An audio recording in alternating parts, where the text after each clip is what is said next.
What's going on, everybody, and welcome to the Seer Nova Comic Con Virtual Expo 2021. I am Russell Allen with Russ Explode Studios, and this is our typical panel on Saturday night. We do Blastcast, where we bring in a plethora of creators and fans. We kind of try to mix up the community a little bit. We don't want to just bring on creators and talk about boring stuff. We want to talk about crazy ass stories, have fun, have a good time, and just chill, maybe throw out a few creator projects that we've got going on, and overall have fun. So thanks for joining in with us tonight. We're going to have a blast because it's Blastcast. We're going to talk about a few projects, derail into epic, crazy stories, make fun of the ficus. Maybe Stefpool will join us after a little while, and all that good stuff. So please check out all the sponsors that are available above. I'm not going to bore everybody with that because I don't want everybody falling asleep on it. So we're just going to cut right to the chase. We're going to jump in on the show, and we're going to bring out our guests for the evening. We have Rodney Ficus. What's going on, brother? What's happening, my friend? Good to see you again.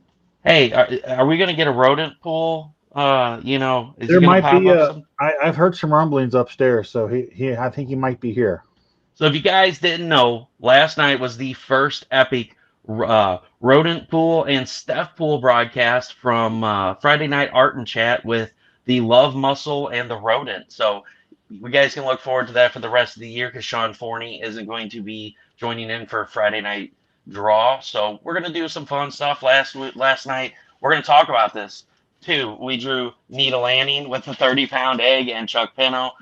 They're going to be cards and Stefpool Circle of Destruction. So don't let me forget to talk about the 30-pound egg joke because Nita's going to kill me. So if anybody's on Facebook, make sure you tag Nita and tell her, hey, they're talking about you and your 30-pound egg. I will keep you on point, my friend. Keep me on point. Don't let me forget. And we've got Smithers. What's going on, guys? Smithers?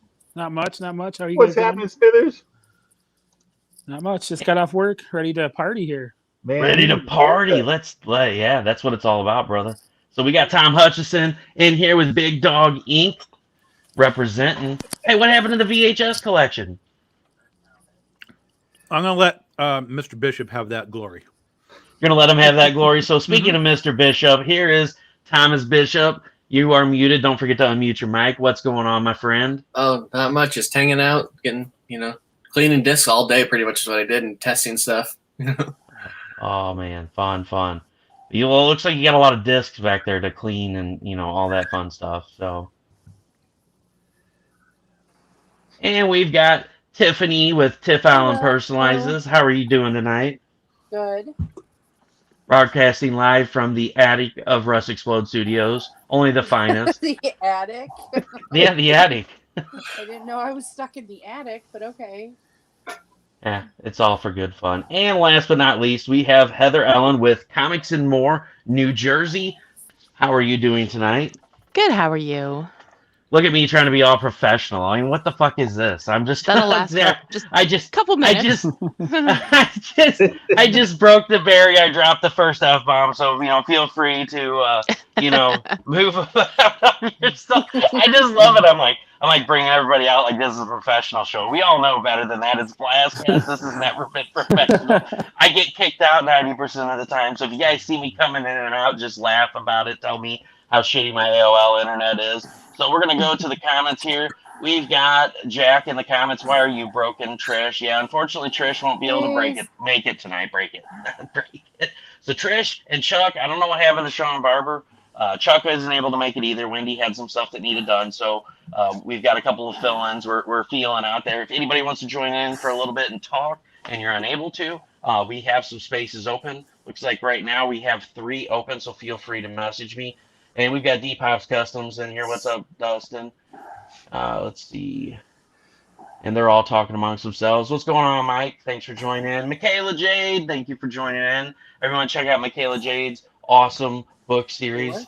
And let's see, we got Creating Chaos. I forgot who you are. Now I feel horrible. That's Hold Nita. on. Oh, that is Nita. Oh, shit. That's right. They got so many goddamn accounts. I can't even keep up with them. It's like raging. I mean, all she needs to have a profile picture of just a piece of cheese with holes in it. I mean, that joke will never get old. Joke will never get old. Oh, she brought alcohol today. This is great. We got producer B in here, Nita Lanning there talking about you. Oh, now it's a 40-pound egg. I hope that was a typo. Oh, Oh shit, she's staging it up. She's been building up those muscles, so she graduated to 40 pounds. I've been coming for the shit show. All right, so everybody, we're gonna go ahead and kick it off. We're gonna talk about this great story before. So I was on with the Raging Vlog on Monday this week, and Meredith let the cat out of the bag. First of all, if you didn't catch that show, go to the Raging Vlog and go watch that because it was freaking hilarious. I thought like literally Meredith and Nita were gonna like suffocate from laughing. Because I'm the most obscure guest you'll ever bring on. Because either I'll be like, professional, or I'll just, totally derail it. But there you are, Nita, and all your fantastic glory. There's your headband. I think I captured. I might give you some rosy cheeks or something. But there you are, holding your butt, trying to clench that 30-pound egg in there. So the joke is we were talking about Stefpool Circle of Destruction, and we had that story about my friend who we got back from vacation. We're like, hey, how was your weekend? And they were like, oh, we were in the ER. And I'm like, what the hell happened? I was like seriously concerned, only to find out they had lost a butt plug. So what a way to have your weekend. Oh. And so we told that story on Not a Monday. hate when that happens. And Meredith's like, oh yeah, Nita and I were talking about this thing with this 30-pound egg. And Nita's like, don't you say it. I was like, wait a minute, what with a 30-pound egg? And so, it's a running joke. This is now officially a card in Stefpool Circle of Destruction. Nita, I told you it was happening. It happened live Friday. I drew this and colored this yesterday live with the Rodney Ficus. So now it'll forever be in infamy that Nita lost her 30-pound egg while walking through Walmart, and a little kid picked it up and was like, Mommy, this egg smells good. Oh, God. Oh, my God. This is a fucking perfect show. It is. And, let's see. So stop watching this and go watch that show. So everyone, thanks so much for joining in tonight. We're going to have some fun. Once again, I'm Russell on with Russ Exposed Studios. We got Rodney Ficus with Hazzum Productions in his house, who just funded Roadkill Rampage issue number 2. It was a great success. Last week we thought that Rodney got ran over. It was one of the stretch goals because producer B was on here. We're like, where the hell is Rodney? So I'm glad to see you alive and kicking. She hasn't murdered you yet. I am here. She's right over there, putting up a Christmas tree. So you are going to give us the rundown on Roadkill Rampage 1 again today, right? No, I'm not. And we've got Tom Hutchison in here, who also has something. Hold on, we got something in the private chat here. Let's see. Okay, nope, they're talking about getting the party started. So I guess we're going to bring out the plethora of piñatas. So, and then we've got Tom here, who announced last week that we have this super badass project that's going to be kicking off soon with CB Zane and himself, with Bad Kitty, Blonde's Bullet, and whatever that other word is, because it's covered up by the Seer Nova Comic Con logo. So yeah, it's a Poor mystery. logo placement. Poor logo placement. Poor logo placement. Fired. You know what, StreamYard? That's it. We're gonna end you. Let's see. So I need alcohol for almost anything. Yeah. You know what? Anymore since 2020, I think alcohol sales have been booming. We're all addicted now. So Heather. Yeah, I don't either. So Heather's been making all kinds of awesome trinkets again. You've got the charms, you got the keychains, you've got all the sorts dog of goodies. tags, all sorts of goodies. Magnets. Yep. And even magnets. Did you say now, nipple too. clamps? No, I haven't started making those yet. Give me time. What about the ruby encrusted eggs? See? I don't know if you can see. There you go. Oh yeah, the ruby encrusted eggs. Is it a 30-pound one though? That's I can that's make. the I real can question. try to make that, but Well, with so all I've got those, keychains and stuff. all the sorts of cool rubies, stuff. it'll be 40 pounds. Oh my God, would that not be the greatest thing? I gotta start that now. We gotta get the 30-pound egg with rubies and gold encrustment on it, and then I gotta face swap Nita onto Indiana Jones and put the egg on the pedestal and the temple. And so it's just like her running with this 30-pound egg from the boulder as it's chasing her, and it falls out. Oh my God! All right, yeah, we're gonna put that away for a while. No, we're not. So Does she what has speak everybody been Covito? doing? I hope everyone had a great Thanksgiving meal. How was everyone's Thanksgiving? It was great. It was great. Had some awesome cherry pie made by producer B. That's just magnifique. Nice. Yes.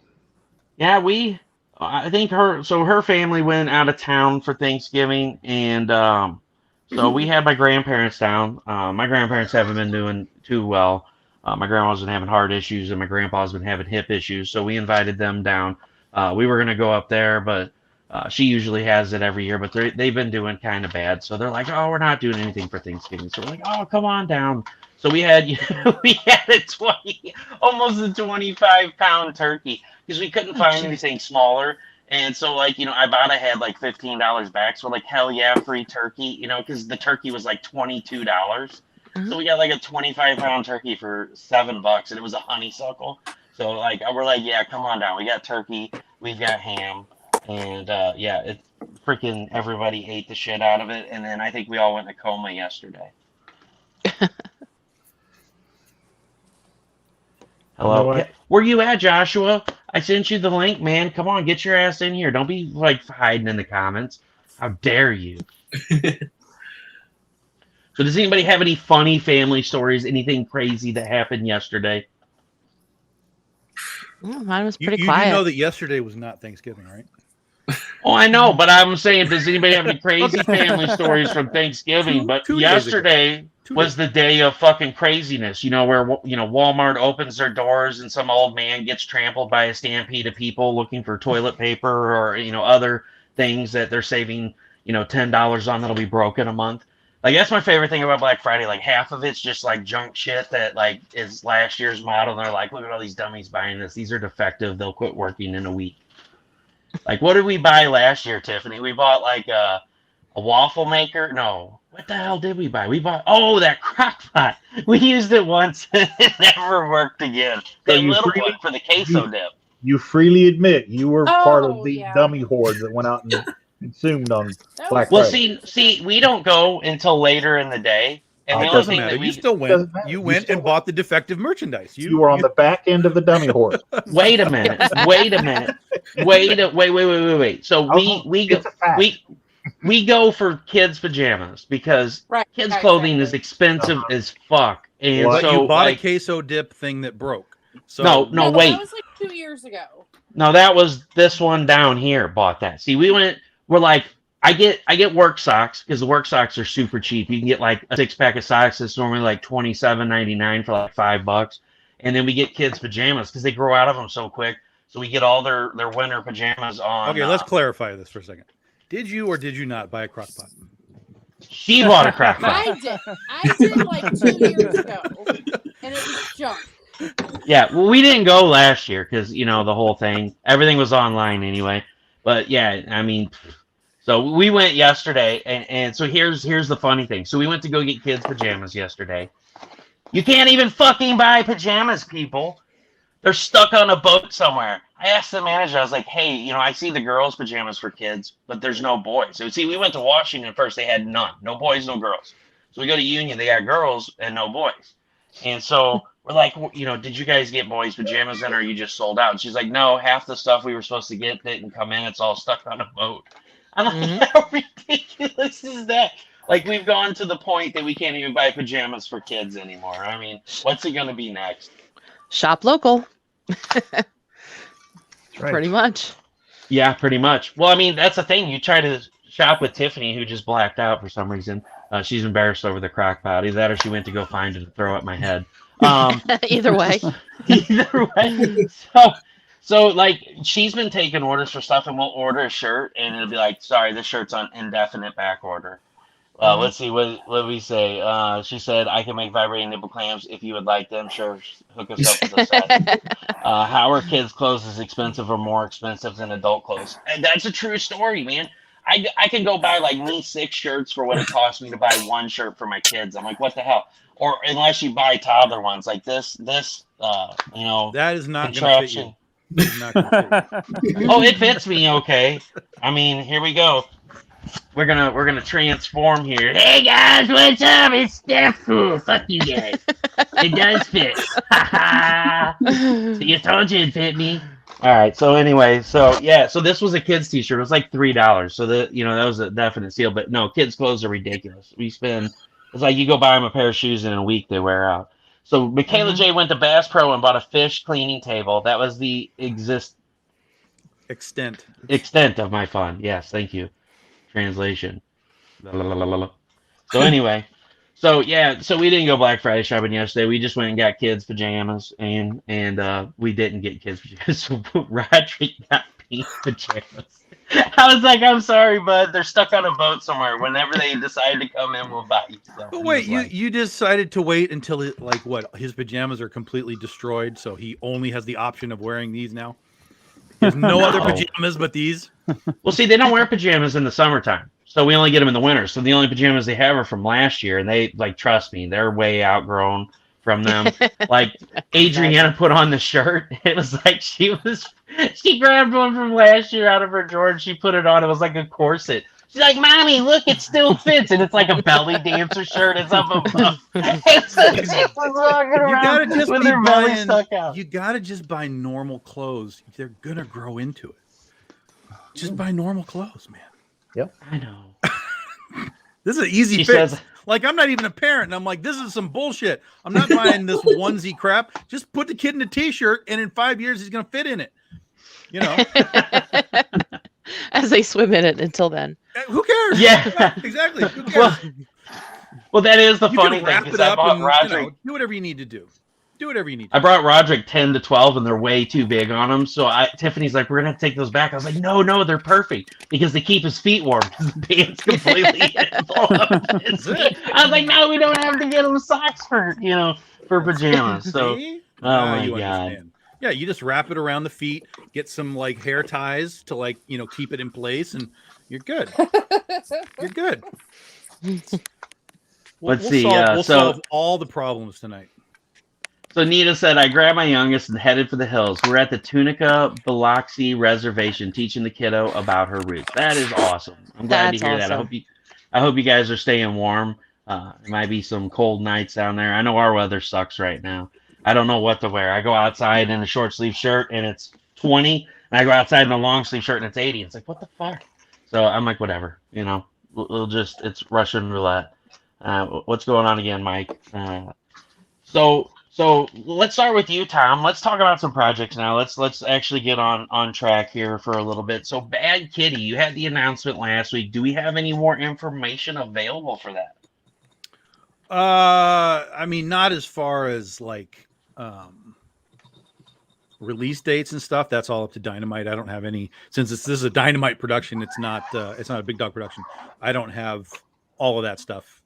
They'll make those announcements, but we dropped a couple of we've shown 3 of the covers so far. So we showed the Shannon Mayer, we showed the Brian Peterson, we showed the Michael Maria today, and of course CB's working on pages. He just turned in another 5 pages today.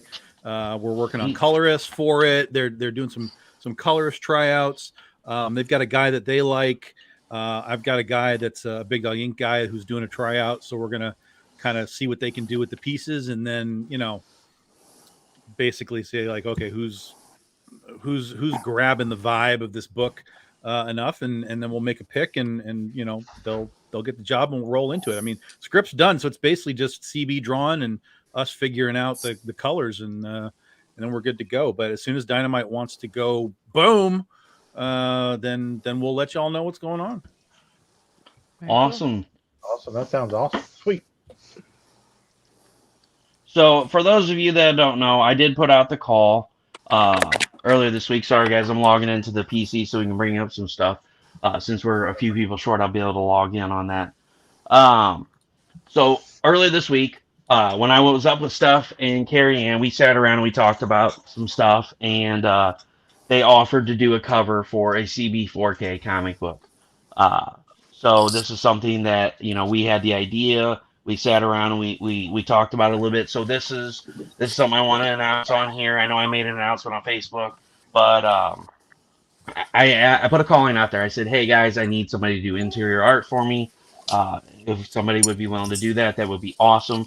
So the way it's going to work is we're going to be printing 100 copies of these books. It will be a cardstock cover with nice interior pages. They'll be the upgraded interior pages. They will be individually numbered from 1 to 100. And we're going to sell those for $25 a piece. It's going to be a 12-page story. And so I put the call out there, and Rodney Fike will be doing the interior pages. So I'm excited to announce that for those who haven't heard. So we will have a Steph Wilson cover, Rodney Fike interiors, and a story written by me. So thank you so much, Rodney, for putting your name in the hat for this. I'm very humbled by the outcry for everybody for CB4K. We've had a great turnout for the auctions. 1 month we raised like $2,000, which is phenomenal. That is a crap ton of boxes. That's 40 boxes we sent out to hospitals and cancer centers nationwide. So I'm looking to do something awesome. This is the way this is going to work. If we sell all 100 copies, that will give us $2,500 that I can go in and I can print 1,000 copies for $2,100. I've looked into it. That's just base paper cover. And I will be able to send 1,000 copies to Mark, the owner, creator of CB4K, to which he will be able to ship out to hospitals and cancer centers nationwide. And that extra $400 will be sent out to him to cover shipping. So not only will we be sending 1,000 books, we'll also be sending $400 that will cover the shipping of some of those boxes of books, which is phenomenal. And I want to put the call out there. If you guys know anybody who owns a comic shop or anybody that owns a company that would like to get their name into the book, I am selling the ad space. The entire interior rear cover will be $150. The entire exterior rear cover will be $250. There's going to be, like I said, 1,000 of these books will go out nationwide. 100 books will be sold to the public, and each person that was a part of this will get 10 comp copies in a hollow foil. So you guys will get AP issues that you can buy from the creators. There'll be 10 of those. So there's going to be 10 SWs, 10 RFs, and Chuck Pino will be editing. So there will be 10 CP copies. So anybody that wants to advertise, what I'm saying is there's going to be 1,130 copies of this book. So please, reach out to me if you're interested in the ad space. I'm looking at a February, March launch of selling these books. Once we get the story edited and Ronnie gets the interiors done, we'll be ready to rock on this. So I'm just going to keep repeating this throughout, the next month or so on the shows and try to get these ad places sold. So please, please, please, if you're interested, hit me up. Let's see, go further up and you'll understand the last comment. Yeah, I went back up. I'm hoodies and shorts. Smithers is doing art now for Tom. Applejack is not good. I repeat, not good. Abort mission. Uh-oh. Oh. And I'm here. No need to worry. What's up, Megan? Do you want to join in? I'll Hey, send you the link. Megan. Get in here, Megan. I'm sending you a talk link. You to need to come in us. here and talk shit with us. Let's see. So talk. Oh, sorry, I didn't take that out. What is the story about? So I haven't wrote it yet. You know what? I'm trying to find. So here's my dilemma. I want to do something that's kid friendly, that adults are going to enjoy, because my issue is going to be selling the 100 copies. There's going to be people that buy it because they like Steph Wilson art. They're cover completionists. So there'll be a handful that sell. Maybe one or two. Steph Wilson's not very popular. And I want to sell something that has a story that's going to be riveting for adults and children alike, that people are going to want to buy. That way we can get this 1,000 copies printed, but it's also kid friendly, and that teens will also enjoy. Because, this is something that goes from, young children all the way up to teens. They also send books to like suicide centers and stuff like that to help teens that are going through issues, give them something to read. So I really don't have something. The only thing that I've been stuck on is the Turdminator. That's hilarious, but I'm retarded, so I may think it's I have funny. to draw this Turdminator. Remember, I forgot to ask you what the story was before I signed you up. That's right. She forgot to ask what the story was before she signed me up. Ronnie's going, oh, this will be easy. So yeah, Ronnie, if we do the Turdminator, he's got robot arms. You can do corn for the eyes, and have like one corner tooth. That's terrible. So I don't know what the story's gonna be about. That is in production amongst the million other things that I do. Talking to stuff about something for CB4K, so that's cool. So yeah, no, this is gonna be big. I don't know. When I get an idea, I got a list of ideas. I'll be cutting through them. I'm a procrastinator.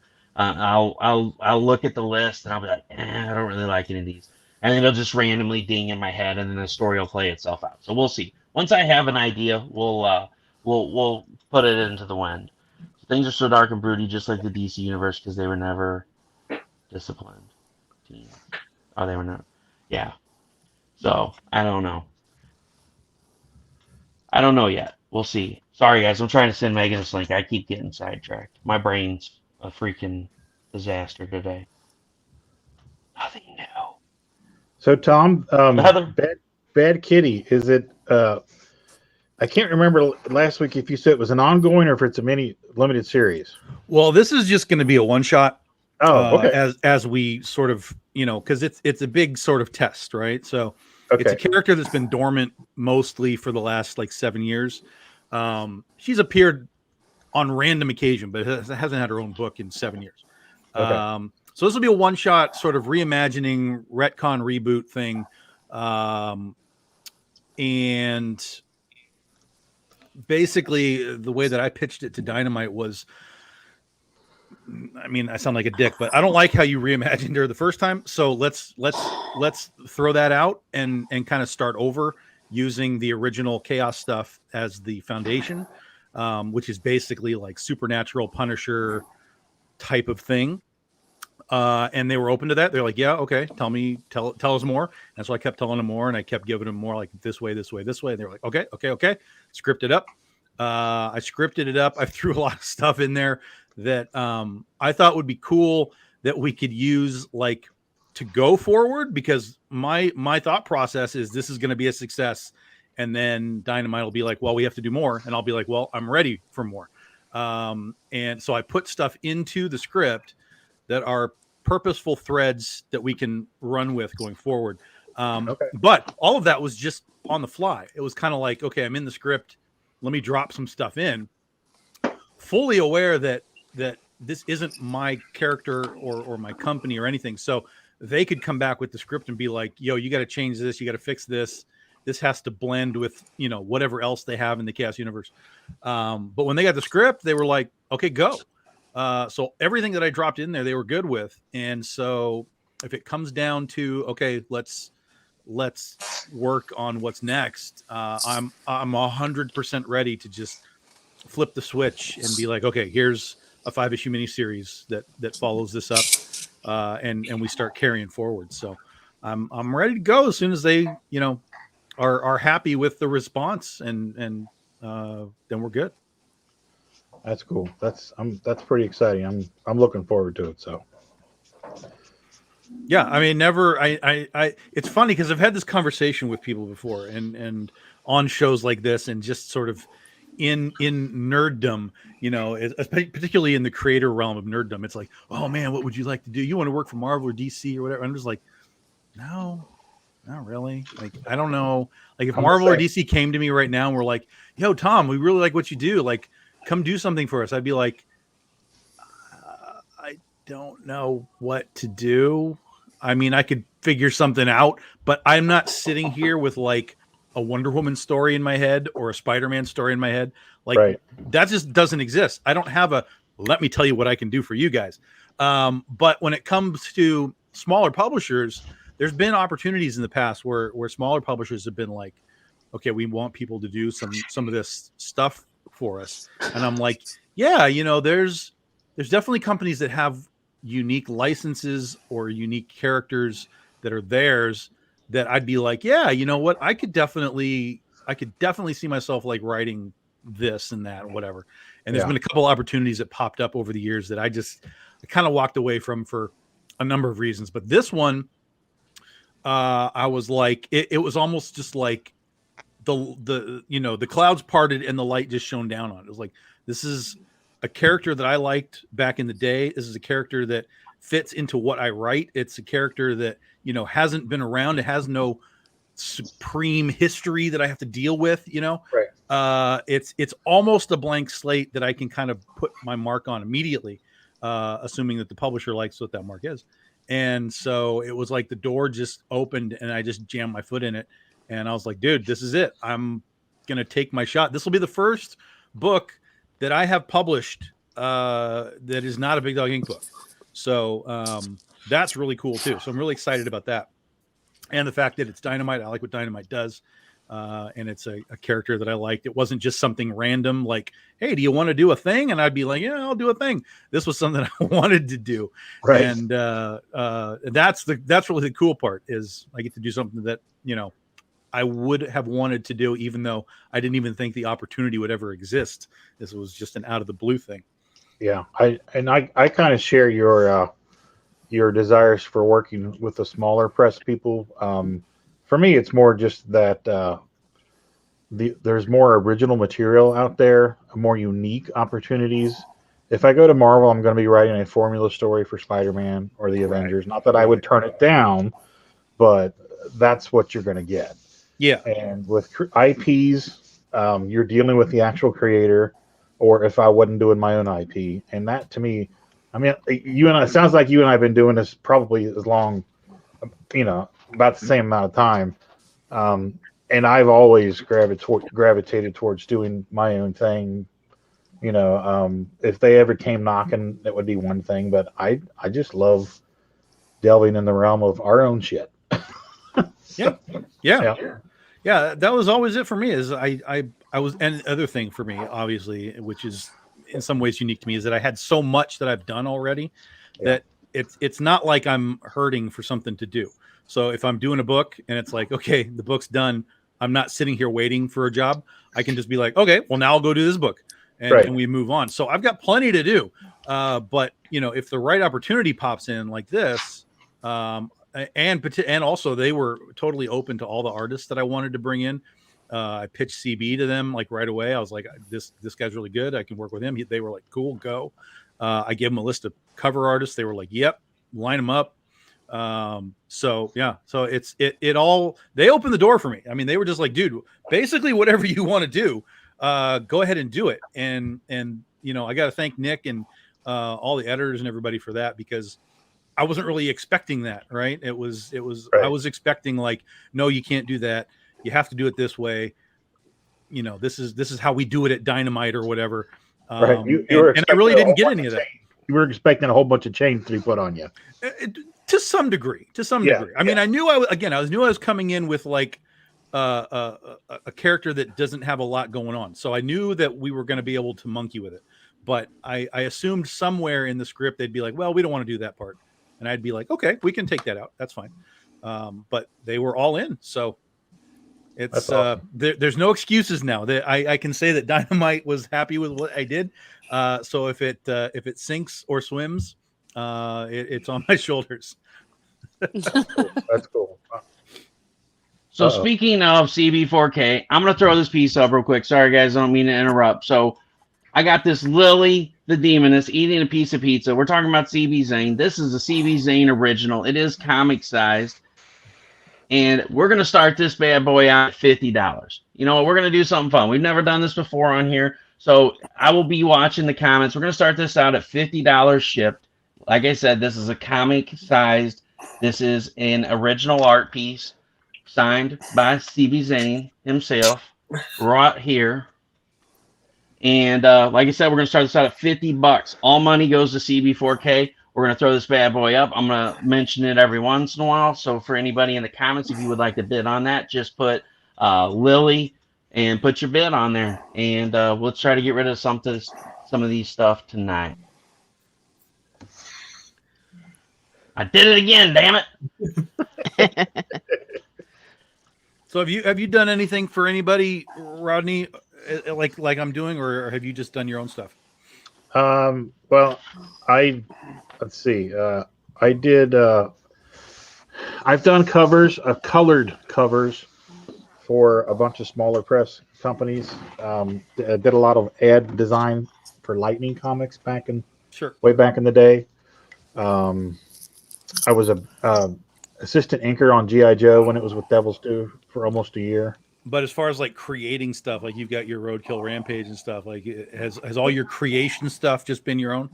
Actually, no. Last year we were Sean Forney and I did a book for a gentleman out in Sacramento, California. It's called Jozar Collectibles. We did a book called Power Ninja Tunes, where it was a amalgamation of the Power Rangers, the Turtles, and then Looney Tunes. And he provided an outline, and from that outline, I wrote the script, and Sean penciled it, I inked it, and Sean colored it. And it was a one-shot, and we did that for him. That was a nice little shot in the arm during the pandemic that just kind of fell into our laps. So he loved the story. The people that had got it loved it. So yeah, I haven't created for other people. I'm trying to think. No, it's been mostly myself. Yeah, but we got to do the Power Ninja Tunes last year. Then that was a lot of fun. That's cool. I mean, that's for the most part. That's the reality. Is creators come in, they do their own thing. But it's always funny to hear like their aspirations, like, oh yeah, I want to write this Spider-Man story, and I'm like, you'll never write that Spider-Man story. Not because you're not good enough to write Spider-Man, but because the chances of them accepting your specific type of story is so slim. So even if you got the call, the story you might want to write might not even be allowed to be told. Exactly. And that's where I kind of have a stumbling block.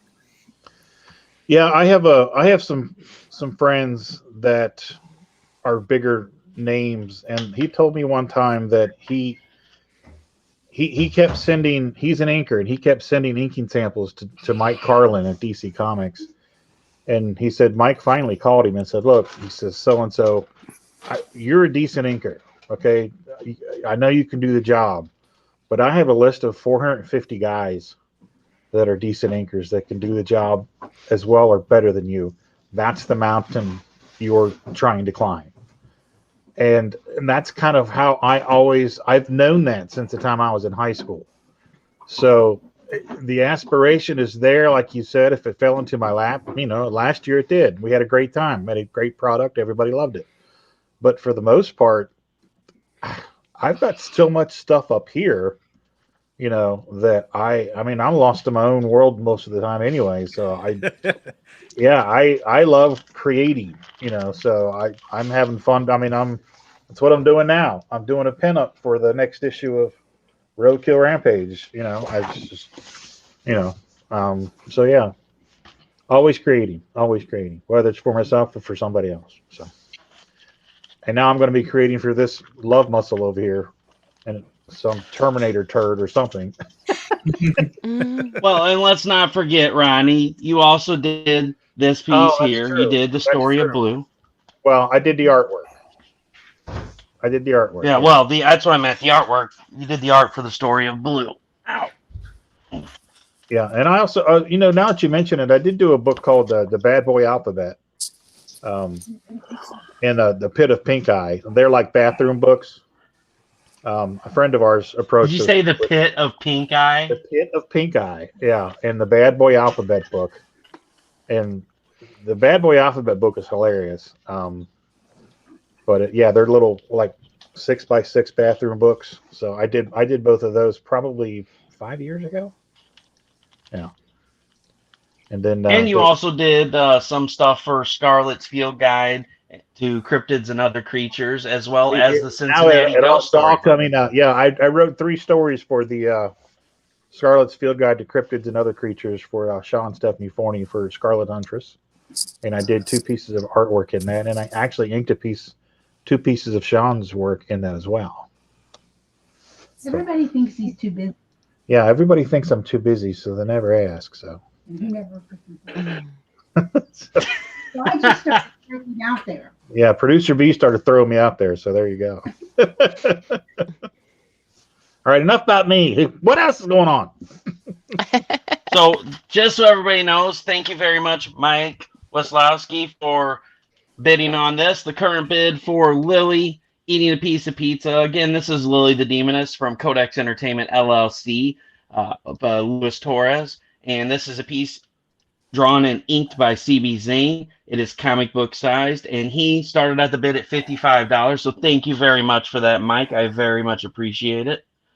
And Nita says, I love Rodney's ABC book. Oh, I asked, I needed Rodney 100%. What?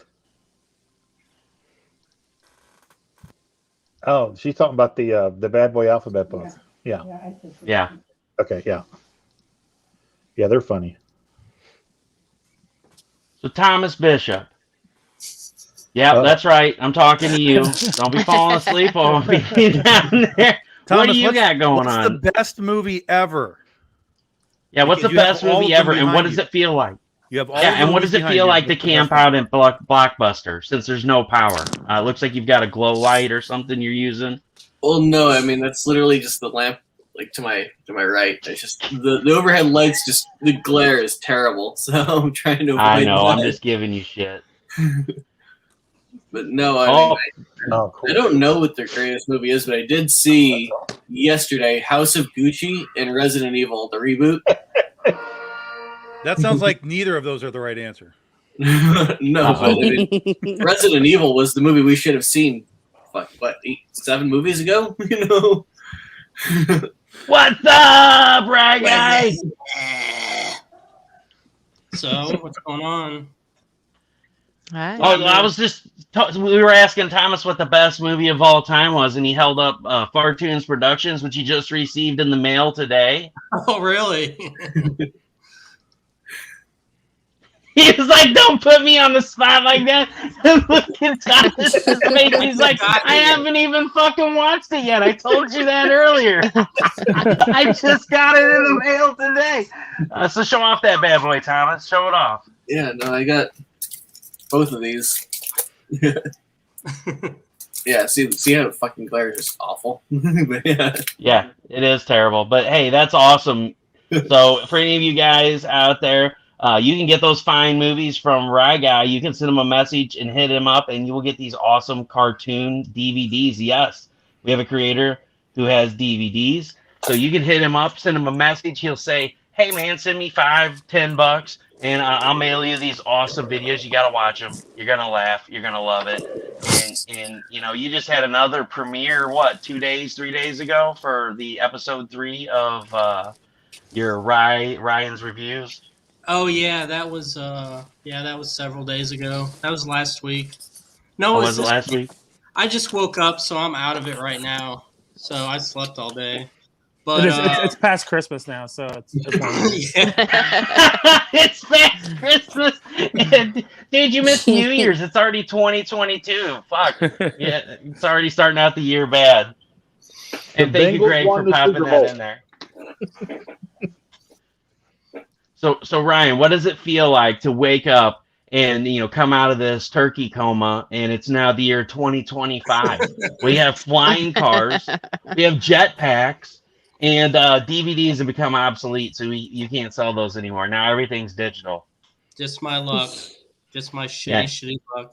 I made those DVDs like so long ago, it doesn't even matter. So it's all digital now, right? Yeah, it's all digital now, man. You missed out. You missed out on the train. I'm sorry to tell you. And everything, comics, animation, everything's only available digitally.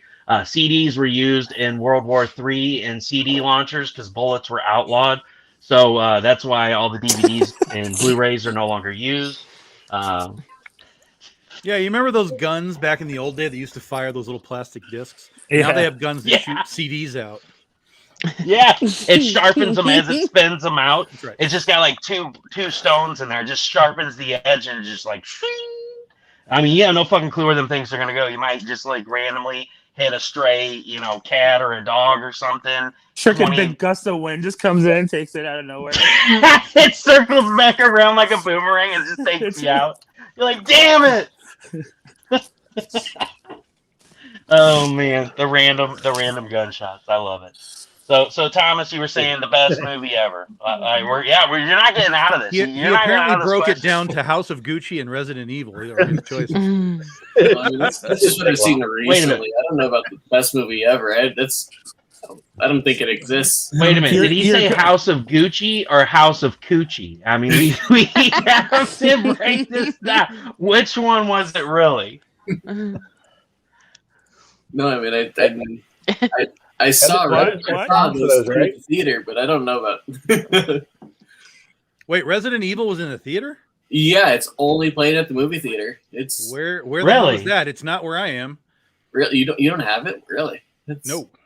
No, the theater that I technically work for, they got it for whatever reason. Is I like how he says technically work for. Technically works for. He He's sneaks like, in. He's like, I work here. He sneaks in, and that's what all those discs are. Those he records all the movies. He hides up in there with the projector, and he records them, and then prints them on the discs himself. What's your go-to movie then? I mean, Throw a movie honestly, like, I think it's Inglourious Bastards for a number of reasons. Just it's does everything it's supposed to do. It's funny. It's well written. And the photography is amazing. You know. Yeah, Inglourious Bastards is like one of the two Tarantino movies that I can actually watch and I like. So I'll accept that answer. That's a good answer. I knew that was coming. What's the other one? Django. Django. Okay. So I'm not What afraid. about you, Smithers? What was that? I said, what about you, Smithers? Yeah, we're gonna put you in the hot seat. Don't think we're you've got the number one movie critic above your head right there, the ficus behind you. So you better not mess this up.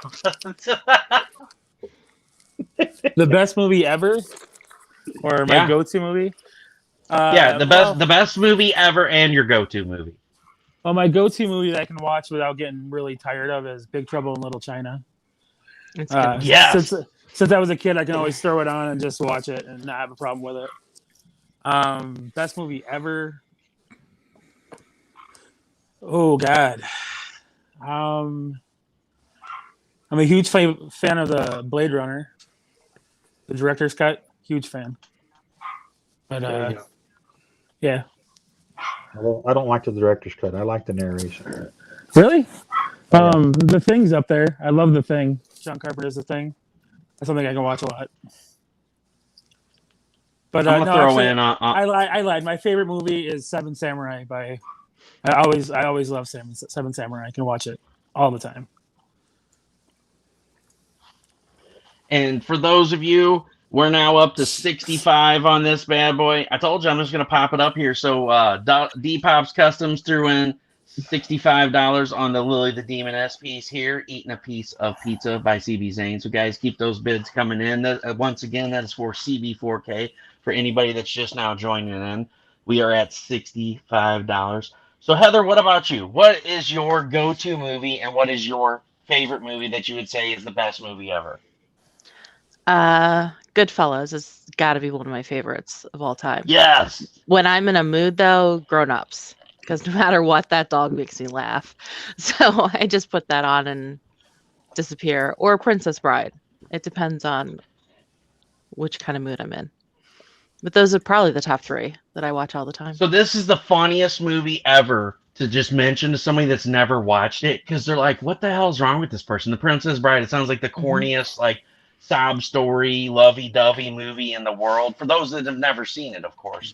And they're like, what the hell's wrong with this guy? He loves the Princess Bride. Like, there's something wrong with him. And then, you're like, no, you got to watch. It's got Andre the Giant and all these people in it. And you're like, oh, it's... And then they go and watch it and like, holy shit, that was like a really good, well put together movie. It is awesome. I really love the Princess Bride. First time Tiffany seen it, when I showed it to her, she's like, is this like a love story movie or something? She was so confused. It's like, here we are, we watch all these movies with shit blowing up and, bullets flying everywhere. Watching Rambo. And she's like, you want to watch The Princess Bride? She's like, hold on, Lynn, are you running a fever? What's the trick? She was like, oh, what's Pretty the much. trick here? Yeah, what's the trick? Watch the love you got.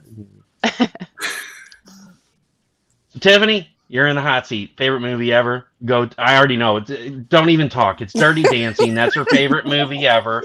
And then her go-to movie is The Wizard of Oz. Yeah. There, boom, done. Yep. Okay, You I forgot like the Lion Tiffany. King, I like though. Tiffany. This solid. I'm gonna say this. I'm gonna be that guy. Dirty Dancing is better than Princess Bride. What? I agree. 100% agree. I'm returning all Totally my agree. comics. I'm returning all my comics.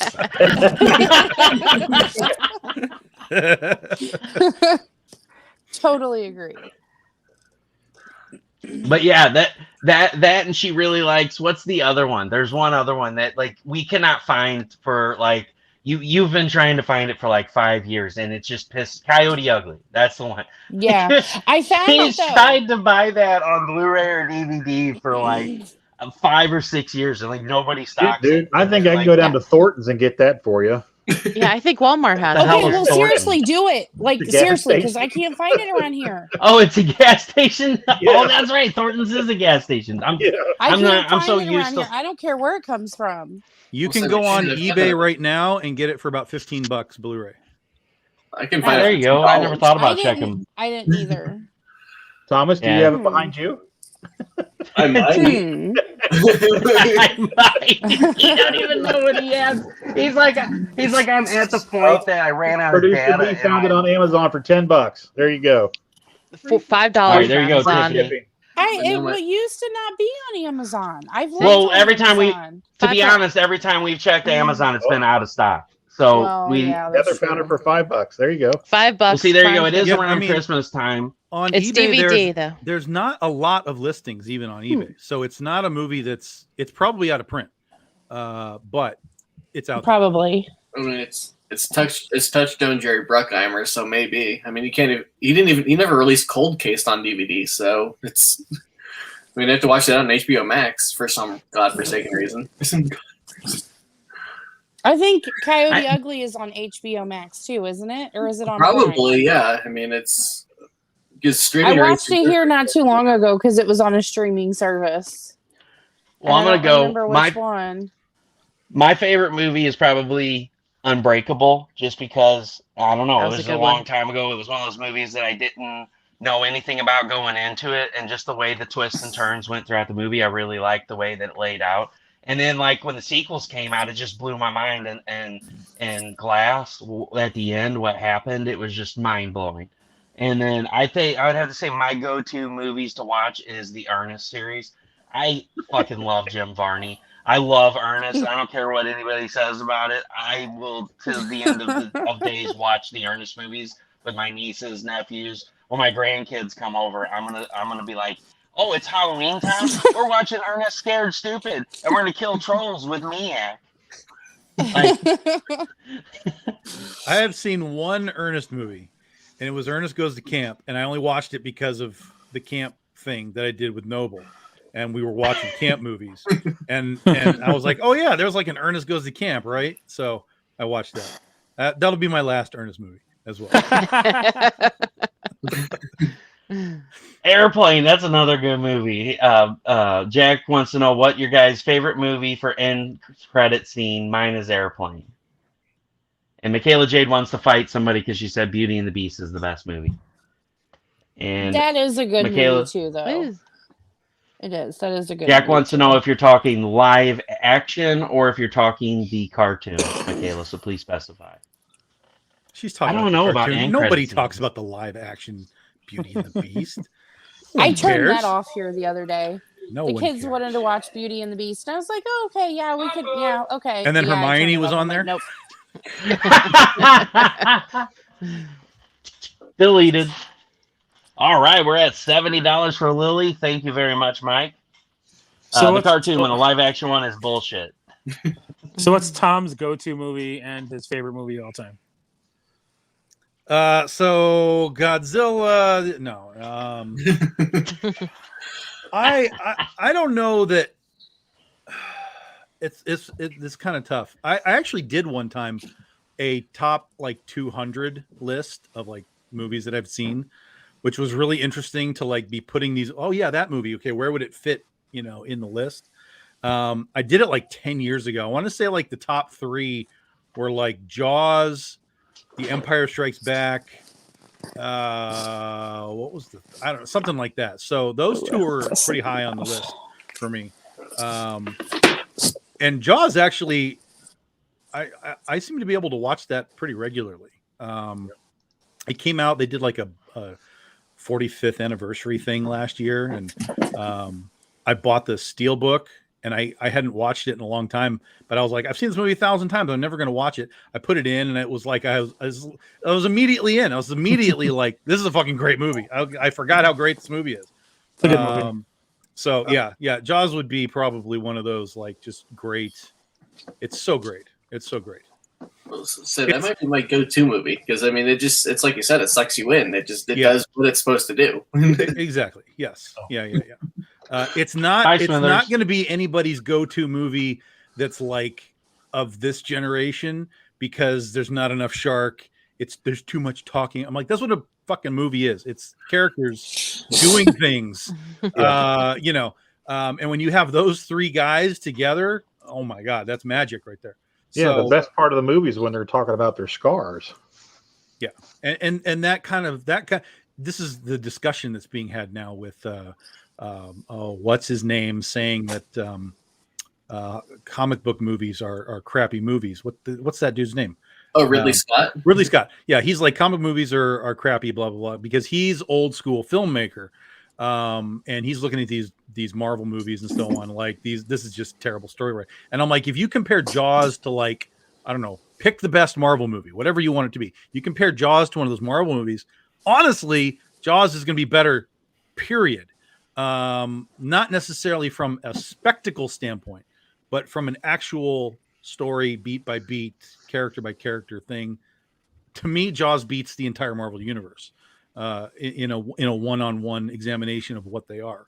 So I understand where Ridley's coming from, but we also have to realize that entertainment, comics, movies, TV, music, everything evolves, and right now that stuff is just what is popular. And, it's not a requirement that he does them. We're never going to see a Ridley Scott, Ghost Rider film. But just do what he does. He'll be fine. I mean, he's making residuals off of Aliens forever, so he's fine. We don't have to worry about him.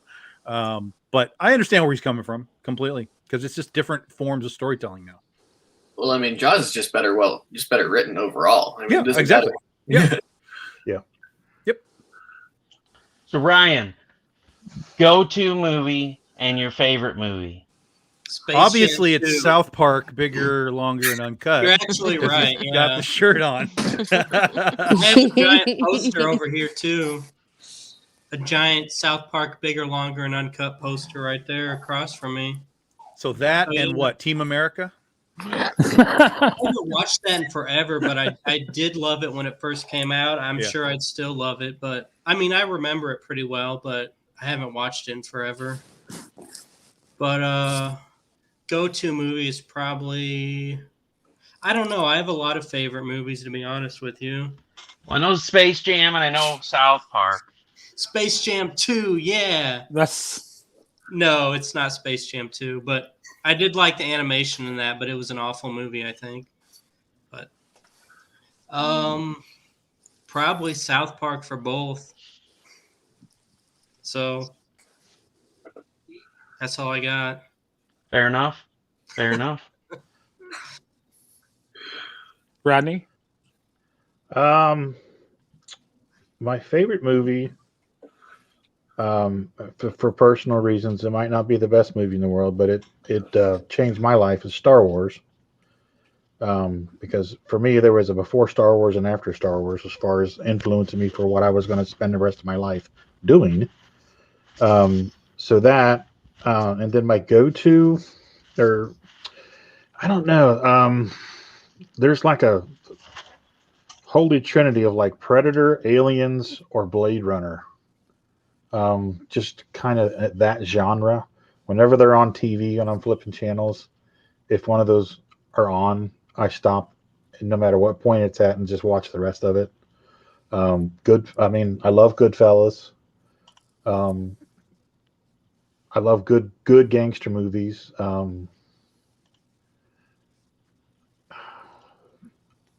You can never just pick one of anything. Yeah, I can never just pick one of anything. I think that's my ADD give me a genre, and I'll Yeah, that's tell the you thing. what- It's like if you say, "What's the best movie ever?" It's like, well, Yeah. in horror, it's this, and in Well, that's why action, it's this. I'm just picturing you making that top 200 list, and I'm just like, that must have been like forever, because you're like, oh, Airplane, or like Some Like It Hot, like best Well, comedy. here's or- how I did it. Right, so there are online. You can go and find listings of movies as they were released year by year. right. And so basically, I started at like 1970. I think I might have gone into the 60s a little bit because I knew Planet of the Apes was the 60s and so on. So I basically started and just looked at lists of, okay, what came out this year? What have I seen? Because there's things that I haven't seen. So it only qualified if I'd seen it. What have I seen? I put it in the list. And then I went to the next year. I put it in the list. And as the list started to fill, that's when things started to like Tetris around. Like, okay, I have Planet of the Apes. I have Jaws. Like, where would they go? And as you got to the point where you filled up 200, but you still were in like 1999, well, that's when some movies started to drop out. You know, you're like, okay, well, now I have to kick somebody out. Who's going to go out? Who's going to go in? Where are they going to fall? It was a really interesting experiment, and I lost the goddamn spreadsheet. So I don't even know where it is. So I'm never doing that again because I did it once, and I'm not doing it again. But it was really interesting to do it. And basically, it came down to, like, as I was moving the things around, the crux of it was basically, okay, if I have to watch either of these right now, which one is it?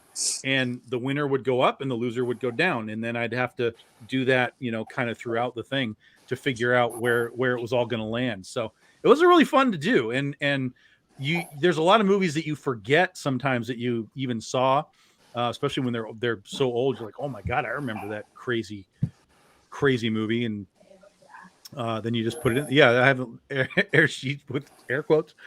It's fun to do.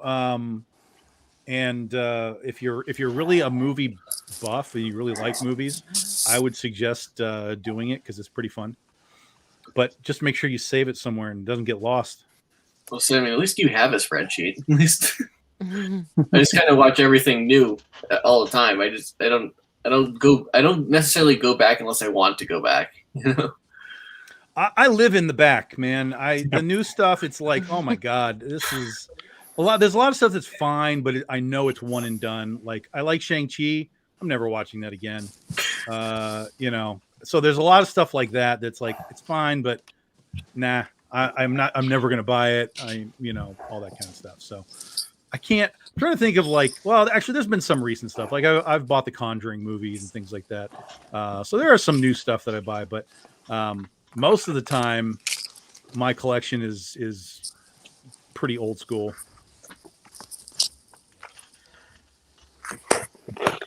All right, guys. So we talked about our favorite movies. Let's chat about Stefpool's Circle of Destruction for just a brief moment here. What's so that? we are down to 47 hours left to go and 32 backers. We are super close to 2 stretch goals.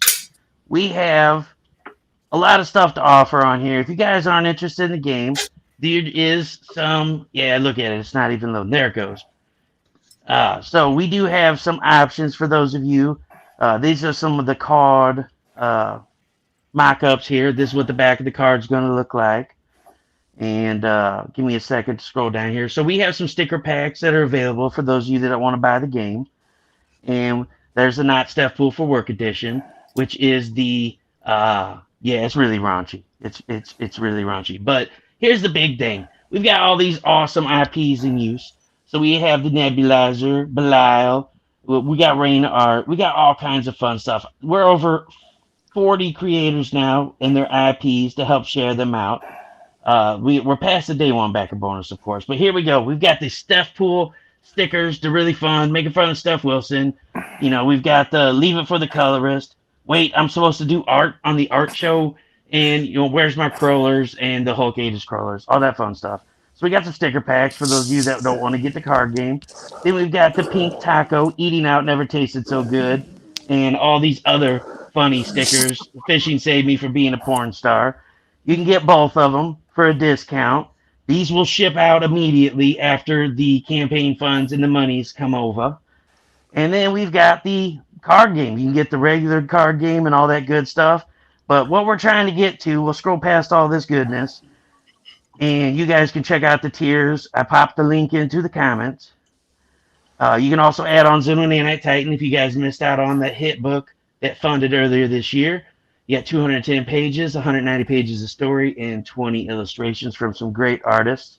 And you can also get the chibi pins. Those are also available if you missed out on those. And here we are. So I actually added a new stretch goal. We've got this. This is a window cling.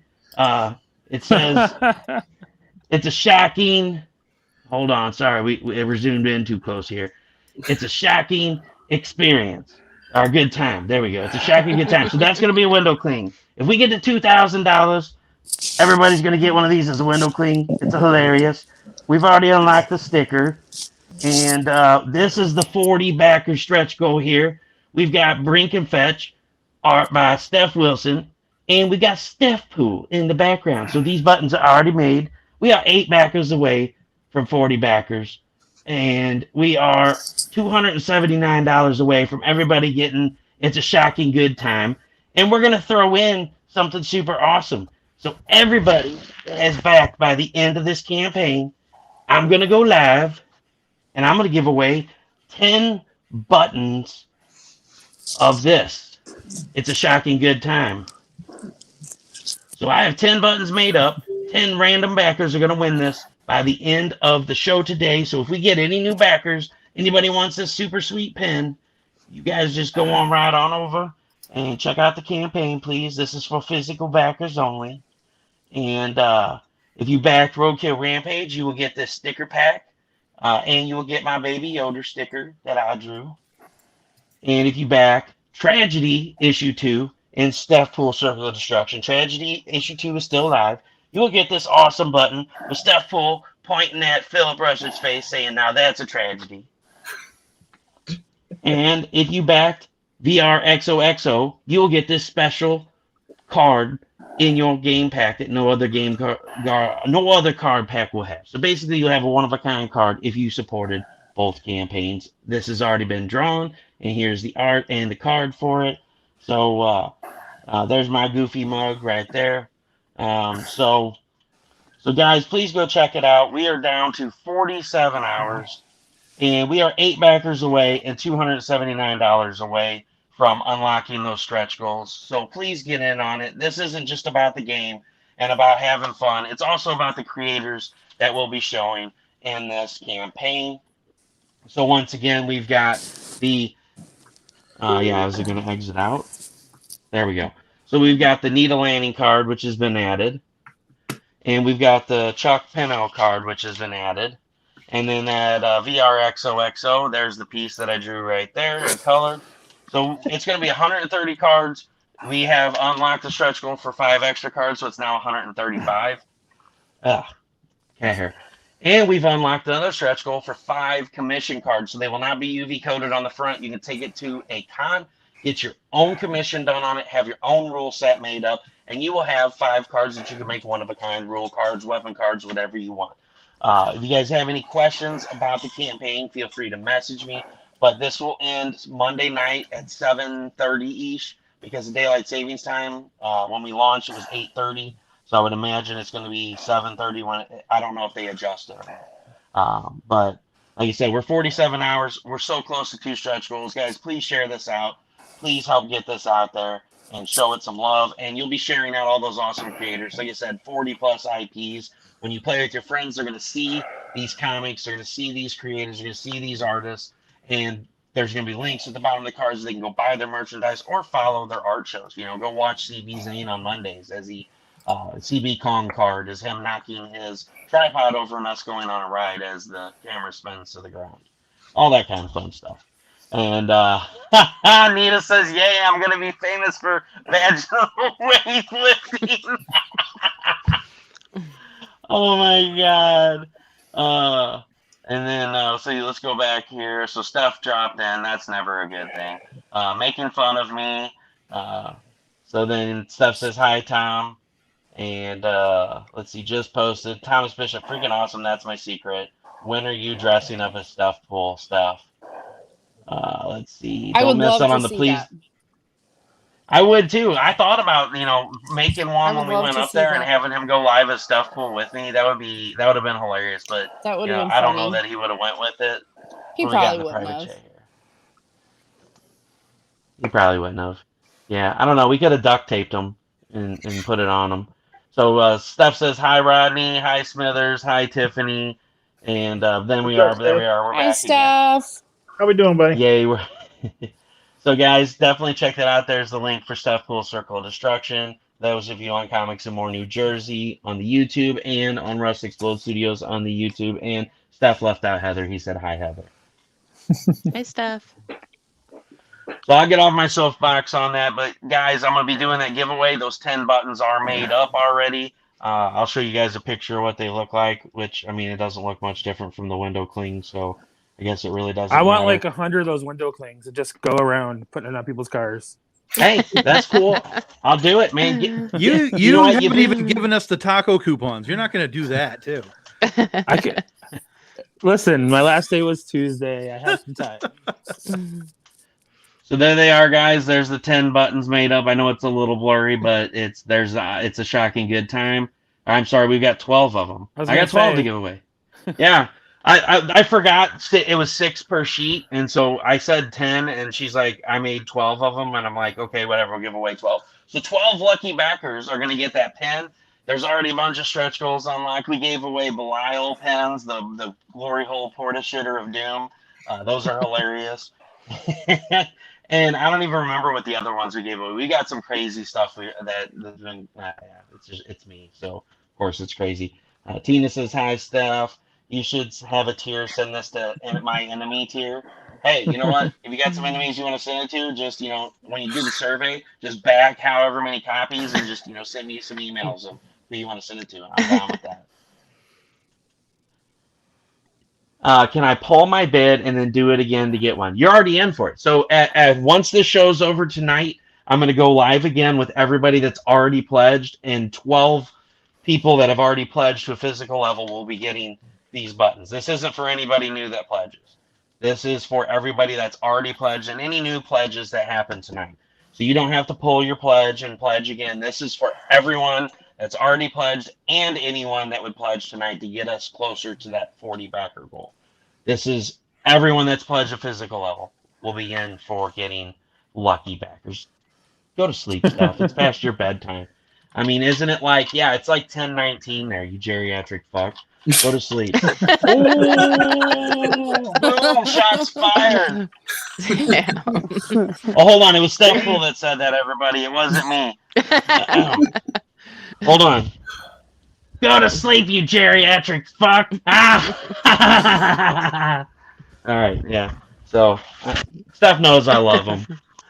I'm just giving him a hard time. But, once again, we've got the CB Zane, Lily the Demoness piece that we've got up. It's Lily eating a piece of pizza. It's at $70 to Mike Wesolowski. And, yeah, we scrolled past it. But it's at $70. This is for CB4K. All proceeds are going to help send comic books, pops, Pez dispensers, and all coloring books to sick children in hospitals and cancer centers nationwide. So thank you so far, Mike, for that $70 bid. Once we get to the end of the show, we'll be closing that out with whoever the highest bidder is. So keep that in mind, folks. It is at $70.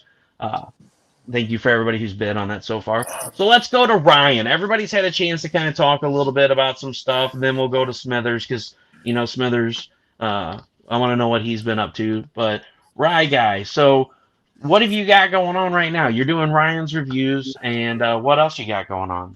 Well, Rye's reviews, I'm sorry. I'm doing a Rise review Christmas special. That's pretty offensive.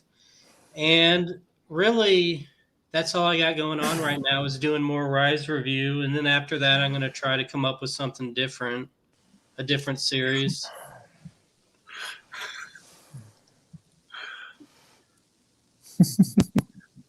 Jesus Christ. Steph, you got to understand, my toddlers, I don't know what it is, but they like produce trash. I don't know if they projectile vomit it or they shit it out. But like literally, we had the car was immaculate. And then by the time we got to Steph's house, it looked like, somebody was living in our car in the back seat. So, of course, he's like, It's we're getting ready to go to the dump. empty your trash out in a trash bag, and we'll take it because we're gonna go to the dump this week anyway. And then now I get this all the time. Leaves his trash when he stays at your house. 600 miles of car trash. No, actually, Steph, it was 2,700 miles round trip, so it was 1,350 miles of road trash that our toddlers produced. Thank you very much. So it was more than double of your estimate there, Mister. So I heard about the garbage. That's why I told him not to stop here on the way home. Thanks for the warning, Steph.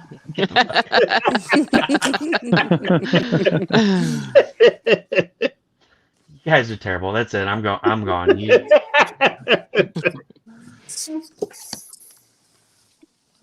So you're working on a Christmas special, and once again, for anybody that's joining in now or that hasn't been in here since we talked earlier when Rye joined in, you will be able to. You can message him if you guys want to check out his cartoons. They are available on YouTube and on Facebook, and you can also message him privately and send him $5-10. And he will mail you DVDs, actual physical copies of his cartoons. You'll get a mixture of everything on there. You've got the Wishfish family, and you've got Barney, which is completely offensive, and it's hilarious. And you've got the Merely Meerkats as well. And what is it? Hippo and Jesus. No, I'm missing something. Ostrich, Hippo, and Jesus on Grass. Mm-hmm.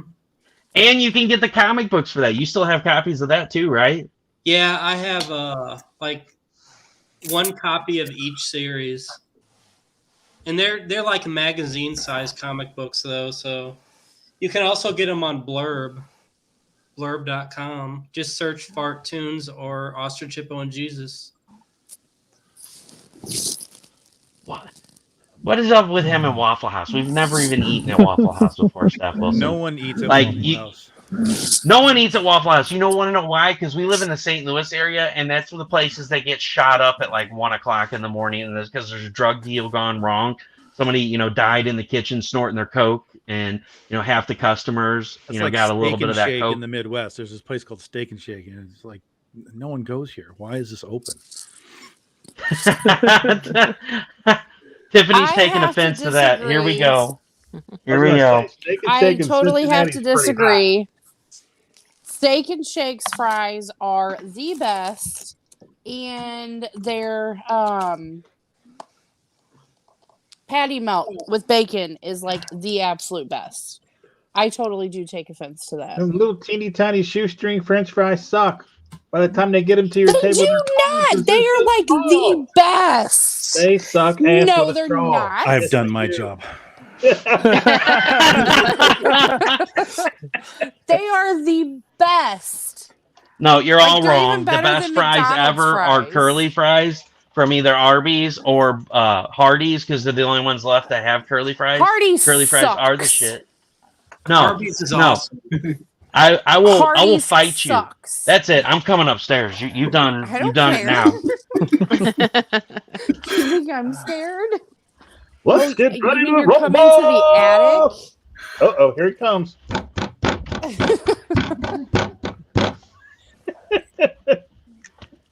He's going to give you the flying He's burrito.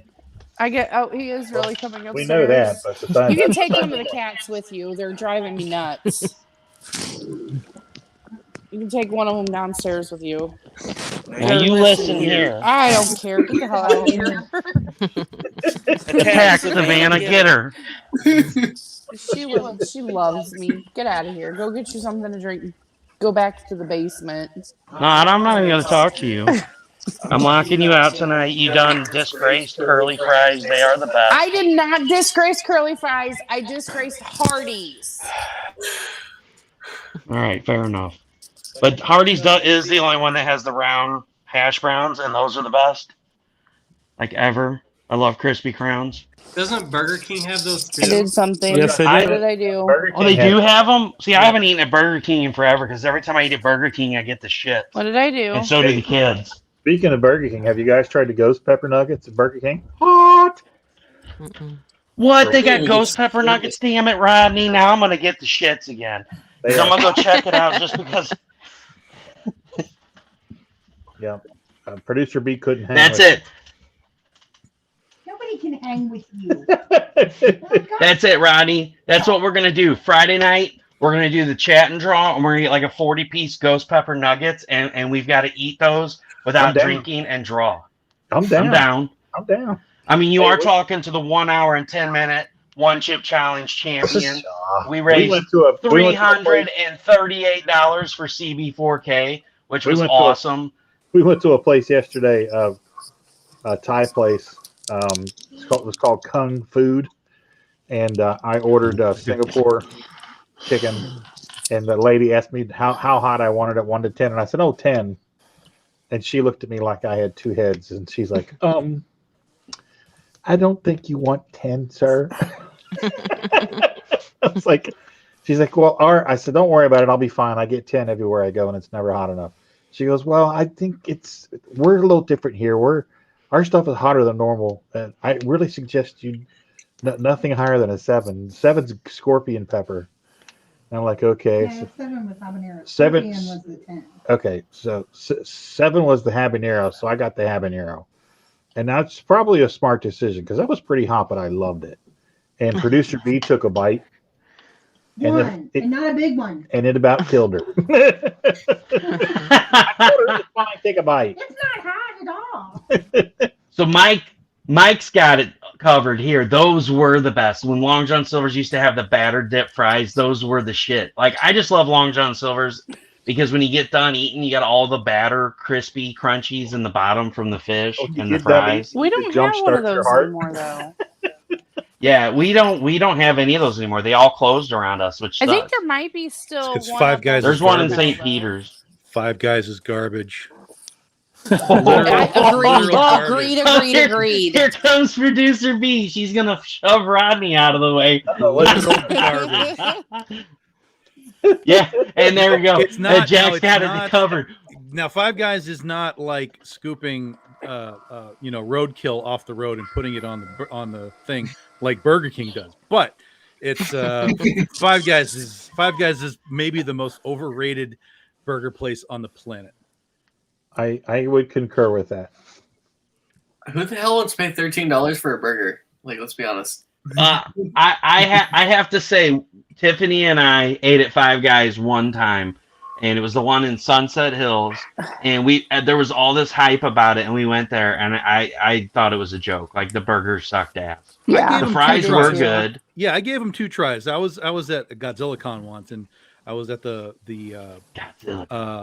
movie marathon that they were doing. So I was in between movies, and I was like, "Oh, there's a Five Guys. Okay, let me try out this super hyped burger place." And I was like, "This is trash," and it was overcooked. I mean, everything was bad. But I was like, "Okay, you can go to a certain place and it can be bad, and you can go to another one and it can be better." So they got a second try. They got a second chance. I don't remember where it was, but they got a second chance, and I was like, "No, this is still really terrible." So Five Guys is gone. I've never tried Listen, it. guys, if it's not Red Lobster, anything's trash to Tom. So I mean, if we're talking all around, then of course, We have where is it at? Fuddruckers? Isn't that what it's called? Fuddruckers. Fuddruckers does those gigantic burgers, right? Yeah. Oh yeah, and you can get bison. You can get ostrich. Their bison burgers are awesome. They are. They're very good.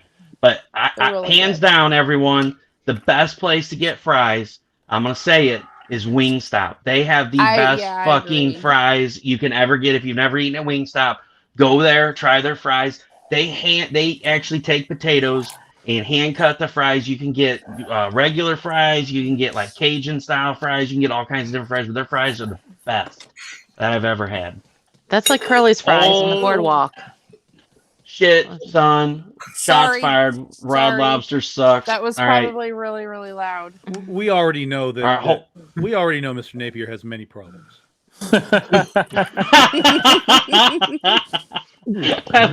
Hold on, I'll ban him from the comments for you, Tom. Just have him come on the show. He'll just get kicked off. Yeah. Hey, hold on. You know what? He should be working right now. Since he's in the comments, I'm gonna send him an invite. We gotta invite him in here. Hold on. Let's. We can all laugh at him when he gets kicked out. I've gotta go. I've got to get out of here.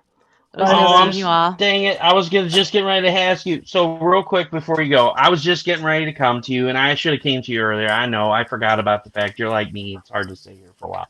So tell us about your wares real quick, Heather, and what you've got going on. I have all sorts of keychains, double-sided dog tags, magnets, pins, pendants made from damaged comics and magazines. I also do wholesale for businesses, logos, personal photos, and independent artists for them if they would like. My Etsy store, actually, I've got like 180 things up so far. Just have another 500 to go. Well, if you would please drop your Etsy link in the comments after you leave so everybody can go and find your stuff. She does dog tags, pendants, all kinds of good stuff. She also runs a fetish and lingerie YouTube. So if you guys want to check that stuff out, you can hit her up at Comics and More New Jersey, Comics and More Chaos. Or if you're friends with her, just send her a message and say, hey, let me in on the fetish group. I want to check this stuff out. Thanks so much for joining us. I have all my links right on my profile for McPete Says, which is the lingerie channel. That's over 100,000 subscribers at this point. And then I have Twisted Angel, which is my narrative channel, plus the Comics of More New Jersey. So thank you. Thank you. And if you guys need somebody to do a voiceover for your trailers for Kickstarter, Heather has done several voiceovers for several trailers, so you can hit her up for that as well. All right. Have a great night. Thank you. Bye. Thank you, Heather. Have a good night. Bye, Heather.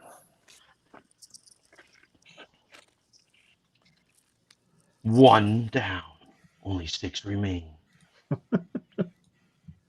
Who's going to be tonight's ultimate? Oh, I'll outlast you all. I did 4 hours last night with Larry, and well, we did 2 hours of a show, and then we were all talking in the back. And then all of a sudden it was 2 hours later. So we did 4 hours last night. It's kind of like when we were on Phil's show and then he didn't turn it off and we just stayed live. Me and Noble just stayed live for like an extra 3 hours on his show. So we did 4 hours of 2 live and 2 off the air chats yesterday. It was almost oh my gosh, it could never be worse than when JW was in here. I was like, all right, guys, we're going to go. And JW was like, hey, wait, what about this? And he would just bring up topics that he knew I'd get fired up about. And we ended up going for like 5.5 hours. Yeah. It was 1:30 in the morning. It was like 5 hours and 47 minutes when we got off of here on Blastcast. And I'm like, holy shit, guys, this is like the longest freaking live show ever. Like, if you rewatch that, you must not have anything going on because it's going to be all day long. You're going to watch that. 4 hours with Niobe deserves a medal. So, Smithers, since you've added the S's, what is this, the third time you've been kicked out now, I guess? Did you guys find the movie with Dirk Benedict? Did you guys Not yet. No. Now I need to know if it's like on DVD or something. I got to find it. Yeah, no, it's like $8 on Amazon. Like to rent it, or you can buy own it. To own it. Okay. I added it to my cart as soon as you said something about it. It's just. Oh yeah, sure enough. Yeah, now he's going through looking for what he has to get rid of to make room on the shelf to put it. Oh, there's a Blu-ray edition too. Really? Yeah, it's like $20. Oh, that makes sense. So the Blu-ray is out of print, not the DVD. Oh, I'm sure. Yeah, there's a DVD on eBay as well. It's $10. I'll have to look there then. So Tiffaney, what are you working on? What do you got going on for the holiday season? I honestly don't know what I'm gonna do with these yet, but well, I know what the designs on the outside are gonna be, but I don't know what I'm gonna put in them yet. But anyway, I have these little like jars. They're gonna be like little snow globe things. One of them's gonna say Merry Christmas with like some trees and snowflakes, and then the other one's gonna say Let It Snow. But I don't know what yet to put in them. So I don't know. Christmas cards, I've got those going. I've got a couple of new designs of shirts. Yeah, so you guys can see my DVD Blu-ray collection behind Tiffaney there. There's 2 full bookshelves that she gets So pissed off about. Goodbye here's one. 2021, hello 2022. I don't know that it's just another year. This next one is my favorite one out of the 2 new designs. But I don't know. Yeah, there we go. All right, hold on. Chuck Pinto Oh, hopped see it? on. Yeah, another elfed up year 2021. So those are the 2 newest designs. But I've got Christmas cards. I've got these cute little Christmas countdown things for the kids. This thing screws with me all the time. I can't ever. Oh, that's a blackboard. Yeah, that's got the blackboard it's got paint where you can use chalk on it. Chalkboard paint. Yeah. Trying to think. Yeah, I'm trying to get Tiffany to get some really cool T-shirts. Like, I want a T-shirt that says, you know, I ran out of cookies, so Santa's getting some nookie, and it's just got like a chick laying underneath the tree. I'm telling you, that would sell like hotcakes. Who would not want that shirt? Because I mean, you know who Santa is. Yeah. I can doing do the deed under the Christmas tree. Don't even ignore me, Tiffany. I'm totally ignoring you. No. I can do out of these cookies. blankets. Santa's getting nookie. I don't know. This thing always screws with me. I hate it. Oh yeah, you got the birth blankets where you can lay the baby on there and put the circle around the. And then I have Christmas packages and stuff going, but all of that stuff's on. She said package. Oh, shut up. All that stuff. I won't bore you with all of that. That's all on my Facebook page. Which is in the link above. You can go check out her That's Etsy page and her Facebook page where you can get all this fine stuff. She does any type of customization for T-shirts and all that kind of stuff. Some things are really hard to get right now. We do puzzles. Oh yeah, the puzzles too. I don't know if you can. Whoa. Like little elf on the shelf puzzles.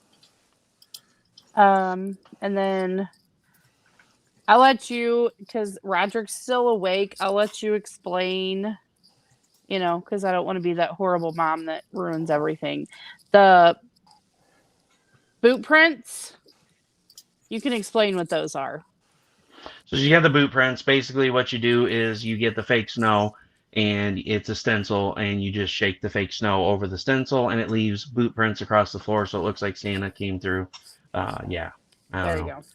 I don't want to be that horrible mom that ruins it for If you want it to be more fun, you can use cocaine instead, and you can snort your way to the Christmas tree and forget all about Christmas. Right, Chuck? Either that or hot sauce, yeah. One or the other. Hot sauce, yeah. Hot Chuck's sauce. famous for snorting hot sauce. I mean, nothing was funny when he snorted the hot sauce, but I do have to say the hot beer that you drank on the live show that you did with me that you ended up having to chug. That was hilarious because I took screenshots of that shit. It was fun. I was like, screenshot. You know, there's Chuck in like the most intimate moment. Looks like he's in the process of getting poked in the ass and throwing up at the same time. Like, who knew that facial expression was possible? But it totally happened. And we got naked too on live. I mean, yeah, we did. You go live with Chuck, you never know what's going to happen. The clothes are going to come off. You're going to be snorting hot sauce. I never know what's going to happen. Like, honestly, I'm just like, I'm down for whatever. The people want to be entertained. Let's do it. So if it comes up, shit, all right, I guess that's what we're doing today. I will say, too, until tomorrow, I have a 25% off thing going for, like, Black Friday and all of that. I ain't quite figured out Cyber Monday yet, but we'll see what tomorrow brings when I end Black Friday. So, and that's on my Facebook and on my Etsy. So Chuck, tell us what you've got going on since you've graced us with your fuckliest presents. Did Mr. Barbour end up popping in or no? I don't know what the fuck happened. Yeah, ho ho blow. There you go. Michaela's already got it branded. Ho ho blow. You get your fucking shoe prints, lay your cocaine out, and you got the ho ho blow. I like that a lot. Well, I'm right now. I'm getting ready for Emerald City. We go on the road on Monday to start driving to Seattle. So I'm getting all my shit together. I just saw the end of the beginning of that. Anything can happen on Chuck's show. True story. Or on any show that I end up popping into. So I'm getting all my books together, clothes, all that kind of stuff. Went shopping, got a haircut, got a new hat. You know, just trying to look the part and get ready for the bigger leagues. So you got a haircut and a hat. That means the haircut was bad? No, I just always I'm like you in cat ears. Even if my hair looks good, I gotta wear it.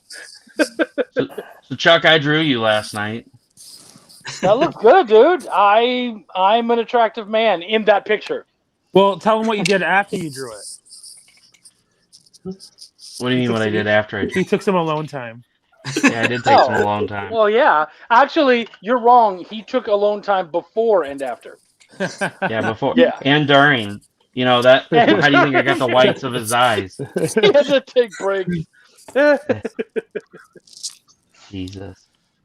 Yeah, So man. you've got several. Just getting ready. So you've got several things that you have under your belt. You did some stuff for Cthulhu Invades Oz. You also did Essence House, which is a novel that is available for purchase, and Belial 1 and 2. So we got any exciting news for Belial 3 on when we can expect the next one?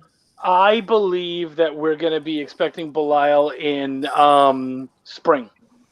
In spring. Yeah. Yeah, I don't know what happened to Sean. I reminded him and sent him the thing to share out, and I sent him the link. I fucked up too, so I get it. I was on the road with Wendell, so.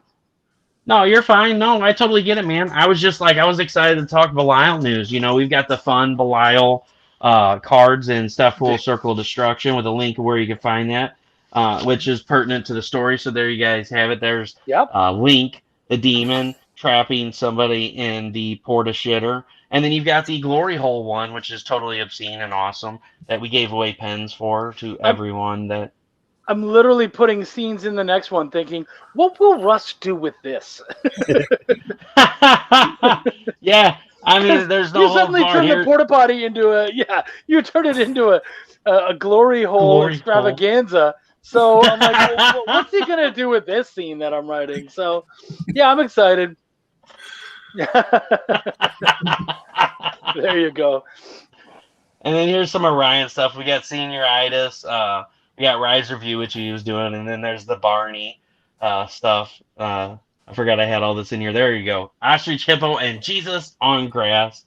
I was trying to find that picture that I had in here of you upchucking, but I can't find it. Damn it. That's right. I'll find it.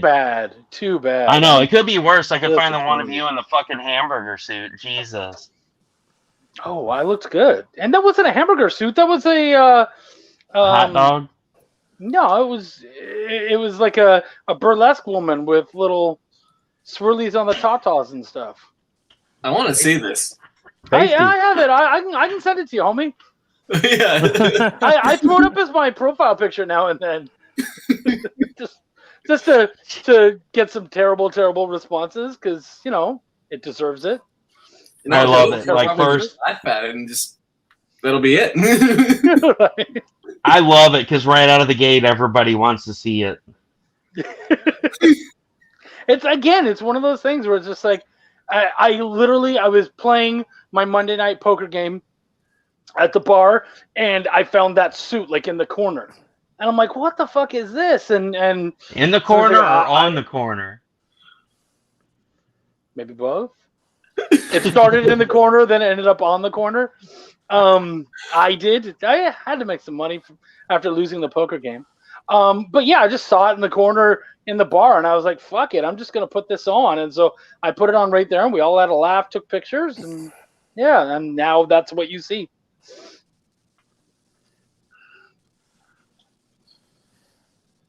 Sorry, I'm cooking while we do this. Oh, you're cooking? Yeah. Wait a minute. What exactly are you cooking? Is it some of that Pinkman special? Nah, breakfast tacos. Oh, look who it is! It's Mr. Jack Skippy Napier. McSkipperson. He gets on. I love it. Fucking Smithers talks some shit about how he gets kicked out, and then here's Jack, and then Smithers gets kicked off. It's great. It's hilarious. No, then Smithers will come back. That's just how it works. Well, see, and the funny thing is he's backstage and it won't even let me at him. It's like his camera is completely disconnected. It gives me the option to kick from studio and ban from studio. Oh, here we go. There he is, Smithers. He had to sign back in a StreamYard then. I don't know what happened. It was just weird. Anyway. You don't know what happened. You talking all that smack about how Jack can't get on here, and now he's on here, and you get kicked off. I think it's karma, man. I was reading all the comments of Steph just trashing Chuck. So, yeah, I can't see any comments. So, it's beautiful because not seeing Steph is wonderful. Oh, well, see, it's past his bedtime. His jitterbug's been going off for the last hour, but for some reason, he forgot that it was past his bedtime. So, some reason he's still here. He says that let's see, anything can happen on Chuck's show. Heck, sometimes he even has viewers. My condolences to Emerald City Comic-Con fans. And Belial, which comes out every 3 years. Last Belial came out in 2017, I think. And then he said, "Hi, Jack." As Jack. Yeah, I think, didn't it come out right around the same time of his book? Oh, wait, that's right. He doesn't fucking have one because he can't do panels. Oh, snap. Well, see, here's the thing. I mean, how did he even know it was a book? How did he know? How does he even know that the book has insides? Because he can't read. He didn't even know comics had interiors. He just thought it was a cover and a back cover. I mean, what's wrong with this guy? He says Chuck can't handle me as a guest. You were my first guest, you fucking guy. You know why you can't handle him? Because the circle templates, they're just too big to handle. It's too much, yeah. Well, I mean, that was the funny thing is I had him on. I put his Belial cover as the picture, and YouTube was like, "No, there's no nudity allowed," and I'm like, "That's not nudity." Here's Steph Wilson putting his glasses on because he realized he accidentally went live and was wondering why he could see himself on his phone. Yeah, that's right. Screenshots. When you put on your glasses only to find that your jitterbug went live. Confusion. That's funny. I like that. And then that's when Chippy, the chipmunk, that the poor guy he left behind in New Jersey. And then here's another one. How is it claimed already? It hasn't even finished posting to my page.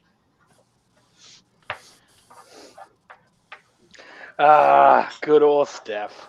He's Good such old a Steph. good dude. He is a good dude. I love him to death. Or her, whichever one. I mean, I tell the story all the time. It's one of the funniest things whenever Brian Silverback accidentally launched his project early. I was like, hey, let's get a panel together. So it was Sean Forney, Rodney Fike, Armando Ramirez, Adam Fields, Brian Silverbacks, and somebody else. I can't remember the other person. But Steph was the last one to come in. And, like, as soon as I put him on screen, there was a... They're like, he's a dude! Or she's a dude! It was so funny. That will, like, be ingrained in my mind forever. I will never forget that moment. We all thought Steph was a chick. I mean, I'll be old and decrepit, and I'll be like have freaking Alzheimer's, and I'll be like, hey, you remember that one time everybody thought Steph was a chick, and then they found out he was a dude. Pure comedy gold. He is not a girl. You're a good dude too, Chuck. See what I mean? It doesn't let me even do anything. Yeah. See, we talk that shit, and now you can't even. You just get kicked out right away. Don't worry, guys. I'm finding that picture of Chuck here. Because I saved it, for blackmail purposes. So, Chuck, what else you got going on? You guys were doing the new Essence House series that takes place after the first book. So you guys have the series that you do that's free to access, and that's what the first book was on the first series. And you guys are moving on. What are you on now? We're on season 3, book 2. Season 3, that's what I thought. And so, we finished season 3. We're actually working on season 4. Season 4 should be coming out. I think our aim is late February, early March. And so, yeah, we're gonna have that happening. So I'm very excited about that to happen. And we've got more Belial happening. We've got a bunch of stuff. I'm doing some work for Travis Gibbs. Broke Down in 4 Dead Bodies. I have a piece that's going to be in the trade for that one. Yeah, just a bunch of shit happening. Oh, my God, comes. Okay. I don't.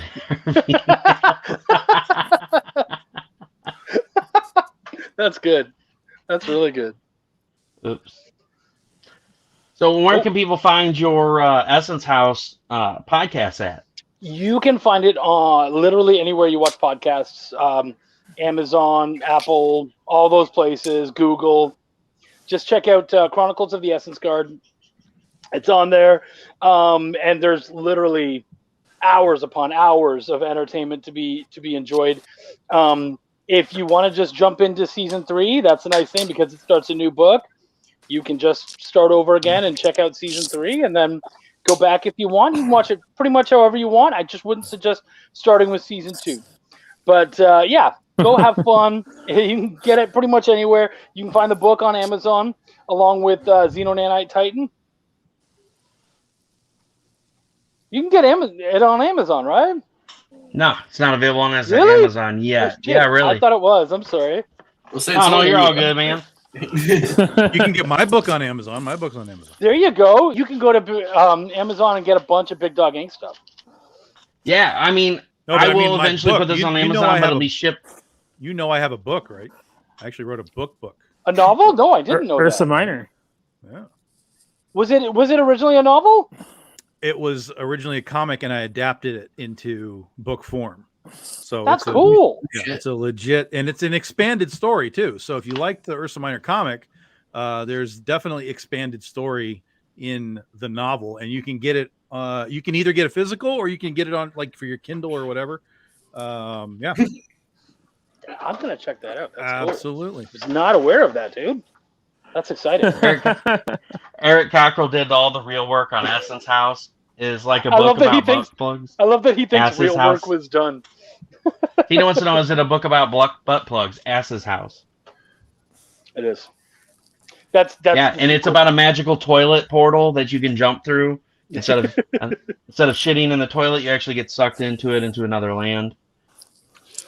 All right.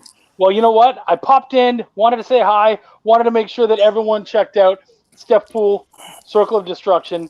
Pick up your cards while you can because they're only there for a limited time. Now I got to bolt. I got to finish up dinner and eat because I'm starved. Well, thanks so much for jumping in, Chuck. I was excited to see your lovely face, and Oh, you cute. I wish you safe travels, my friend, and we'll see you on the flip side, buddy. Thank you. Much love to all you guys. Take care. Bye. Safe travels in Seattle. Later. Bye. So, y'all, that has been Chuck Penno, the writer only made famous because of Eric Cockrell, and he just rides on his coattails. You can tell him I said that because that's our good joke. And he's sponsored by Bugle Boy because who the fuck wears pants and they only make shorts. Some shit like that. So you can buy Xenonanite Titan at Waffle House? Yeah, apparently Waffle House has it available. So I have been shopping it around. It is available in a vape shop here locally. It's available at a gas station. Oh wait, speaking of that, when we were at Mobile earlier, both books are gone. They are not on that shelf anymore. They were shoplifted. Yeah, probably. They're And like, check out gone. this badass book. So this book will be available on Amazon soon. Xenonanite Titan is a story about a father facing adversity. Since Chuck brought it up, we'll talk about it real quick. It is available on my website right now for Black Friday-ish sale because it's going on through Monday. It's available for $27 shipped at xenonanitetitan.com. You can find that link at the top of my page. But it is a 210-page book, 20 pages of illustrations, 190 pages of story. I will be adding it to Amazon, but it will be printed still through me and shipped from me because I do not like the quality of Amazon books. So I am going to post it on there available. So please check it out. Some go buy a fucking Titan book already. Retail theft is at least 2% in all retail outlets. Someone stole them. No, Bugle Boy does not still make clothes. What's going on, Danny? It's nice to see you, buddy. Are you out of prison again on Facebook?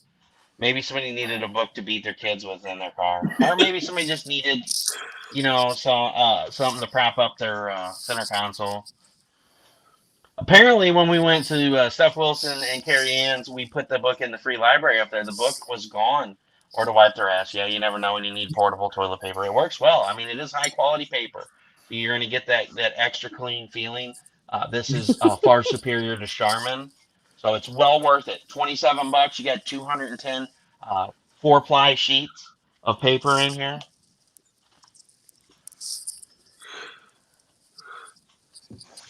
Two-ply. Get out of here. No, I wasn't Facebook jail. Finished up my floor. Oh yeah, that's right. You've been busy working on the house. So Rodney, what are you working on right now? You showed us earlier you had some art going on. Let's see where you gotten to here. Hang on just a second. I'm in mid-stroke. Say what? Oh, that's badass. Oh, that's cool. So is that something? Is that just a fan art piece? I mean, we got some demons. I see a little bit of like. That's right. That's because Rodney can't remember comic books are divisible by 4. Whatever.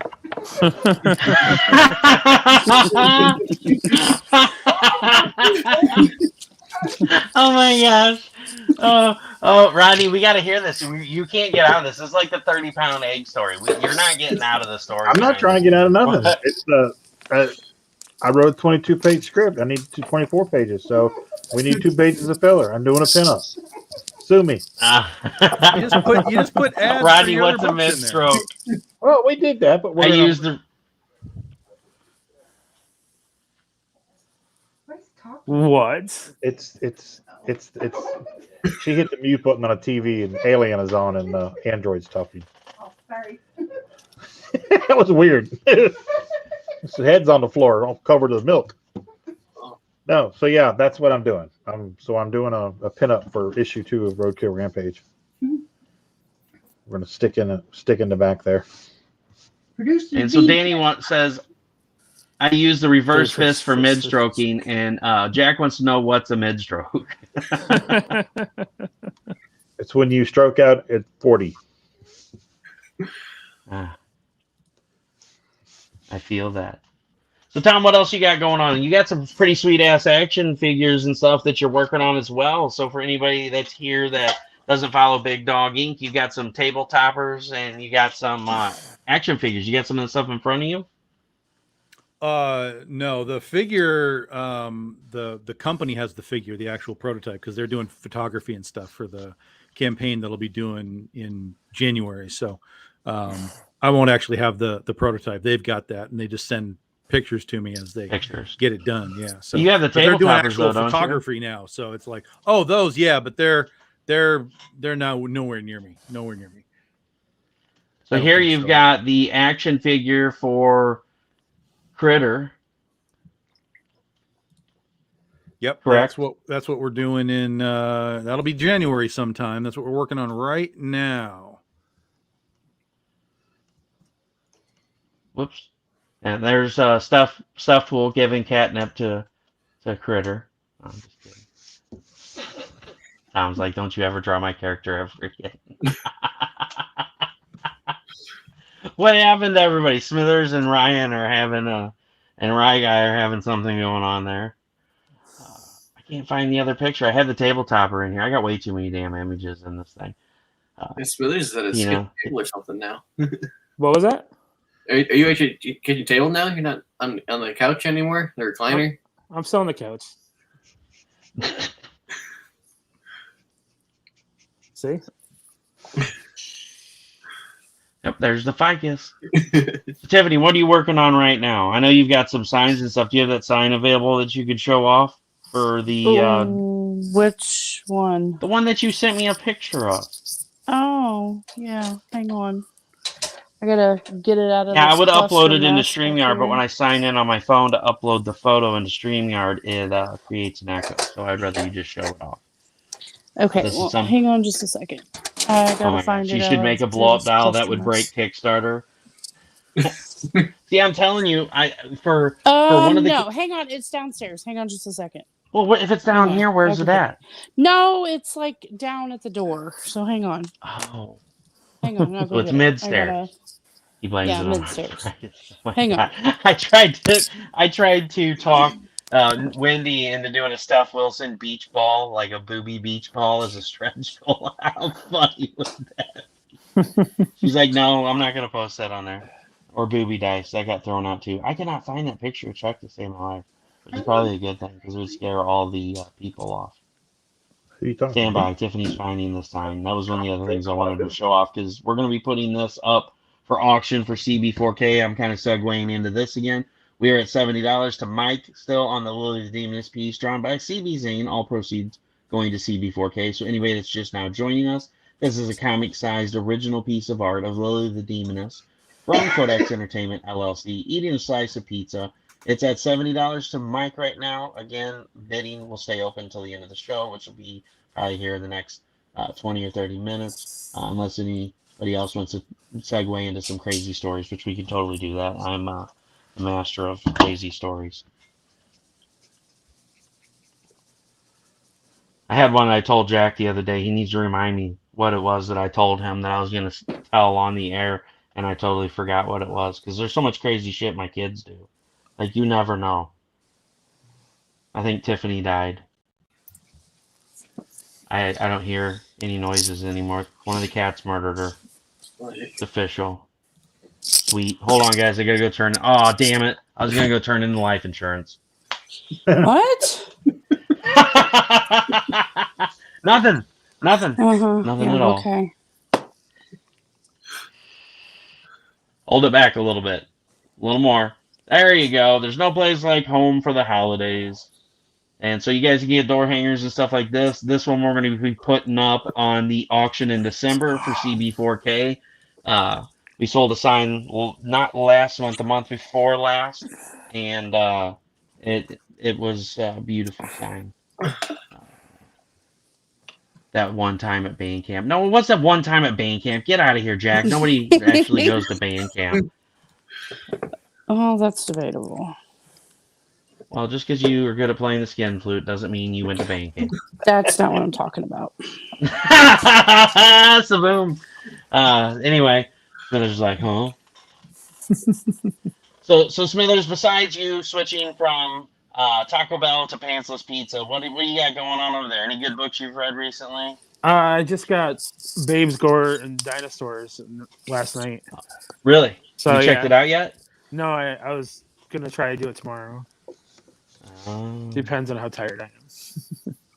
Depends on how tired you are. No, I'm waiting for a bunch of other Kickstarters to come.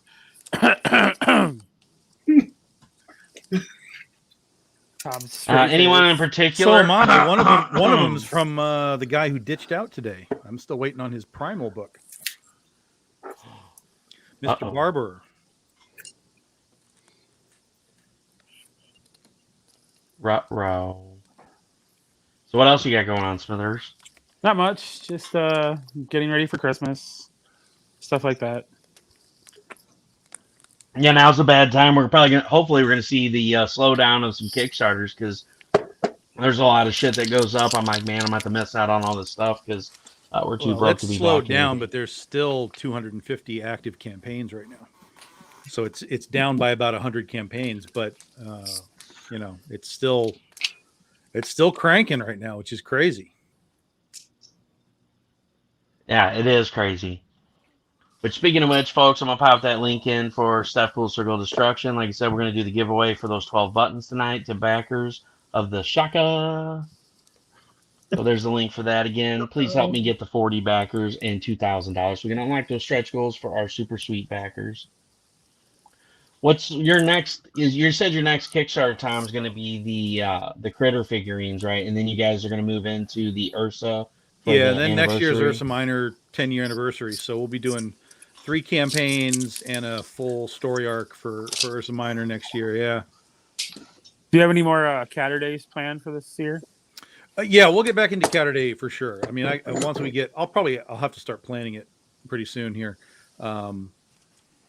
See what we can do. I don't know if we'll be able to do it in January because artists will be on, doing Christmas and New Year's and stuff. But yeah, we'll probably have some kind of a Catter Day thing during the course of the campaign for the toy.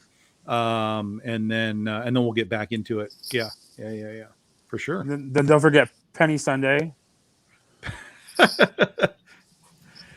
There's literally almost anything that you want to do. You can find a way to do it if you wanted to do it. Yeah. Tom's like, shut up, I'm busy enough.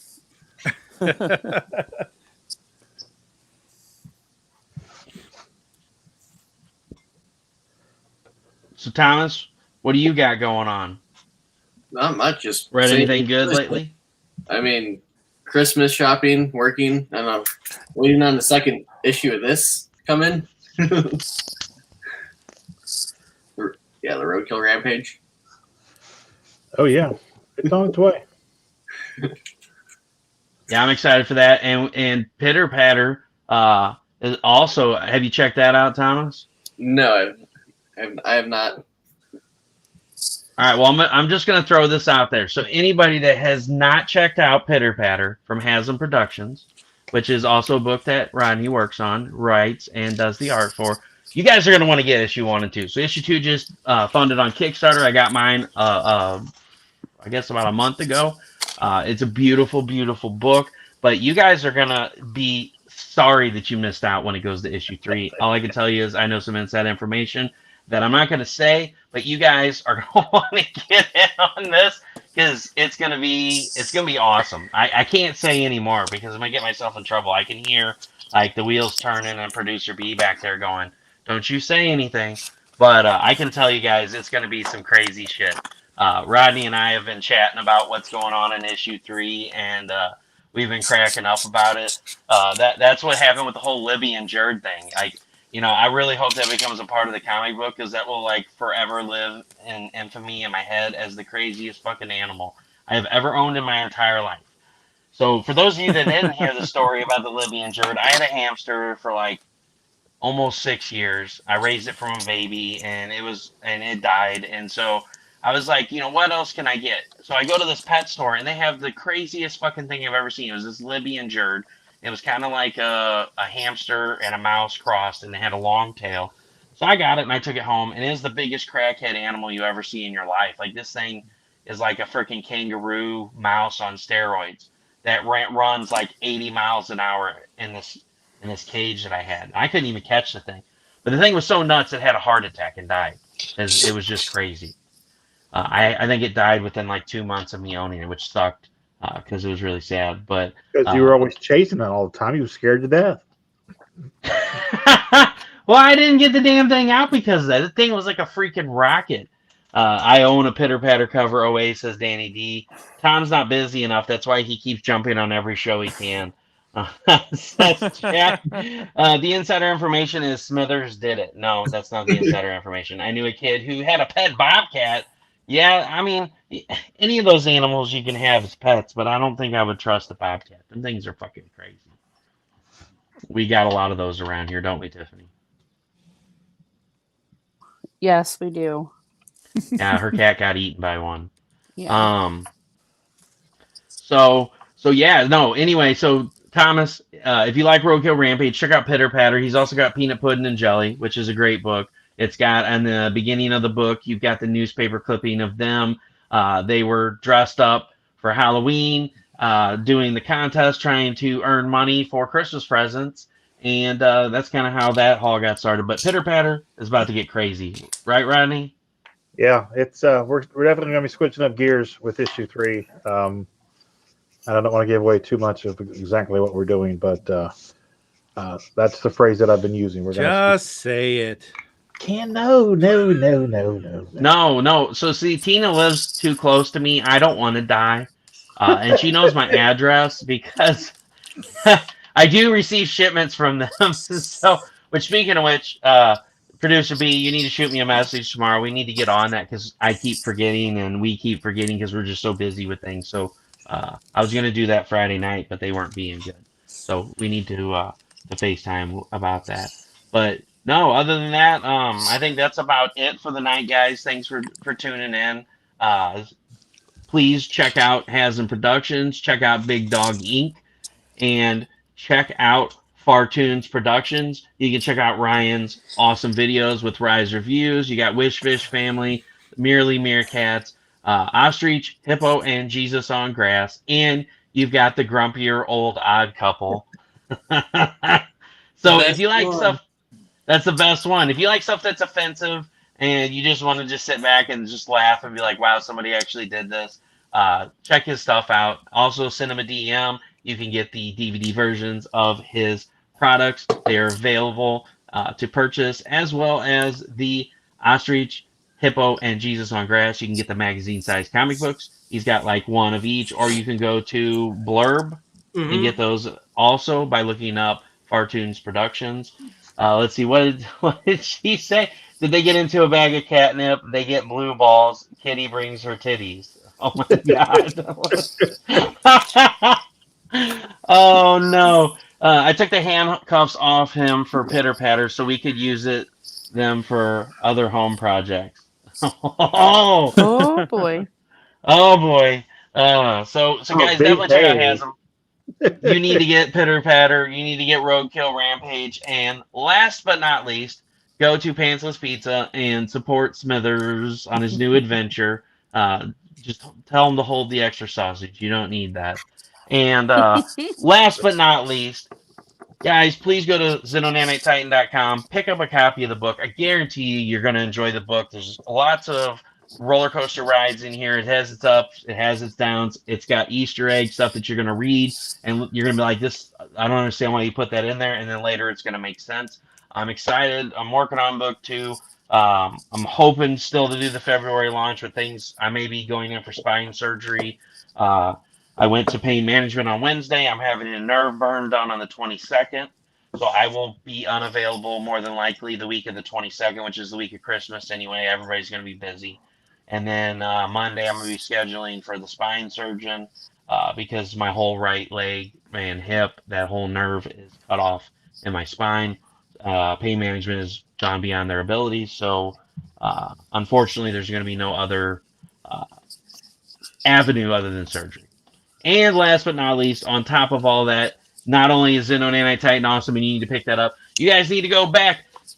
Stefpool's Circle of Destruction, available now on Kickstarter for only till Monday at 7:30. We are 8 people away from hitting that 40-backer stretch goal, and we are $279 away from everybody getting a shocker window cling. And you know, Smithers wants 100 of them so we can randomly put them on people's windows. You know what? Hey, you can put up those shocker window clings to your Pantsless Pizza patrons. Put them in all the delivery cars. Put them all in the delivery cars. Yeah, never order a pepperoni from a Pantsless Pizza.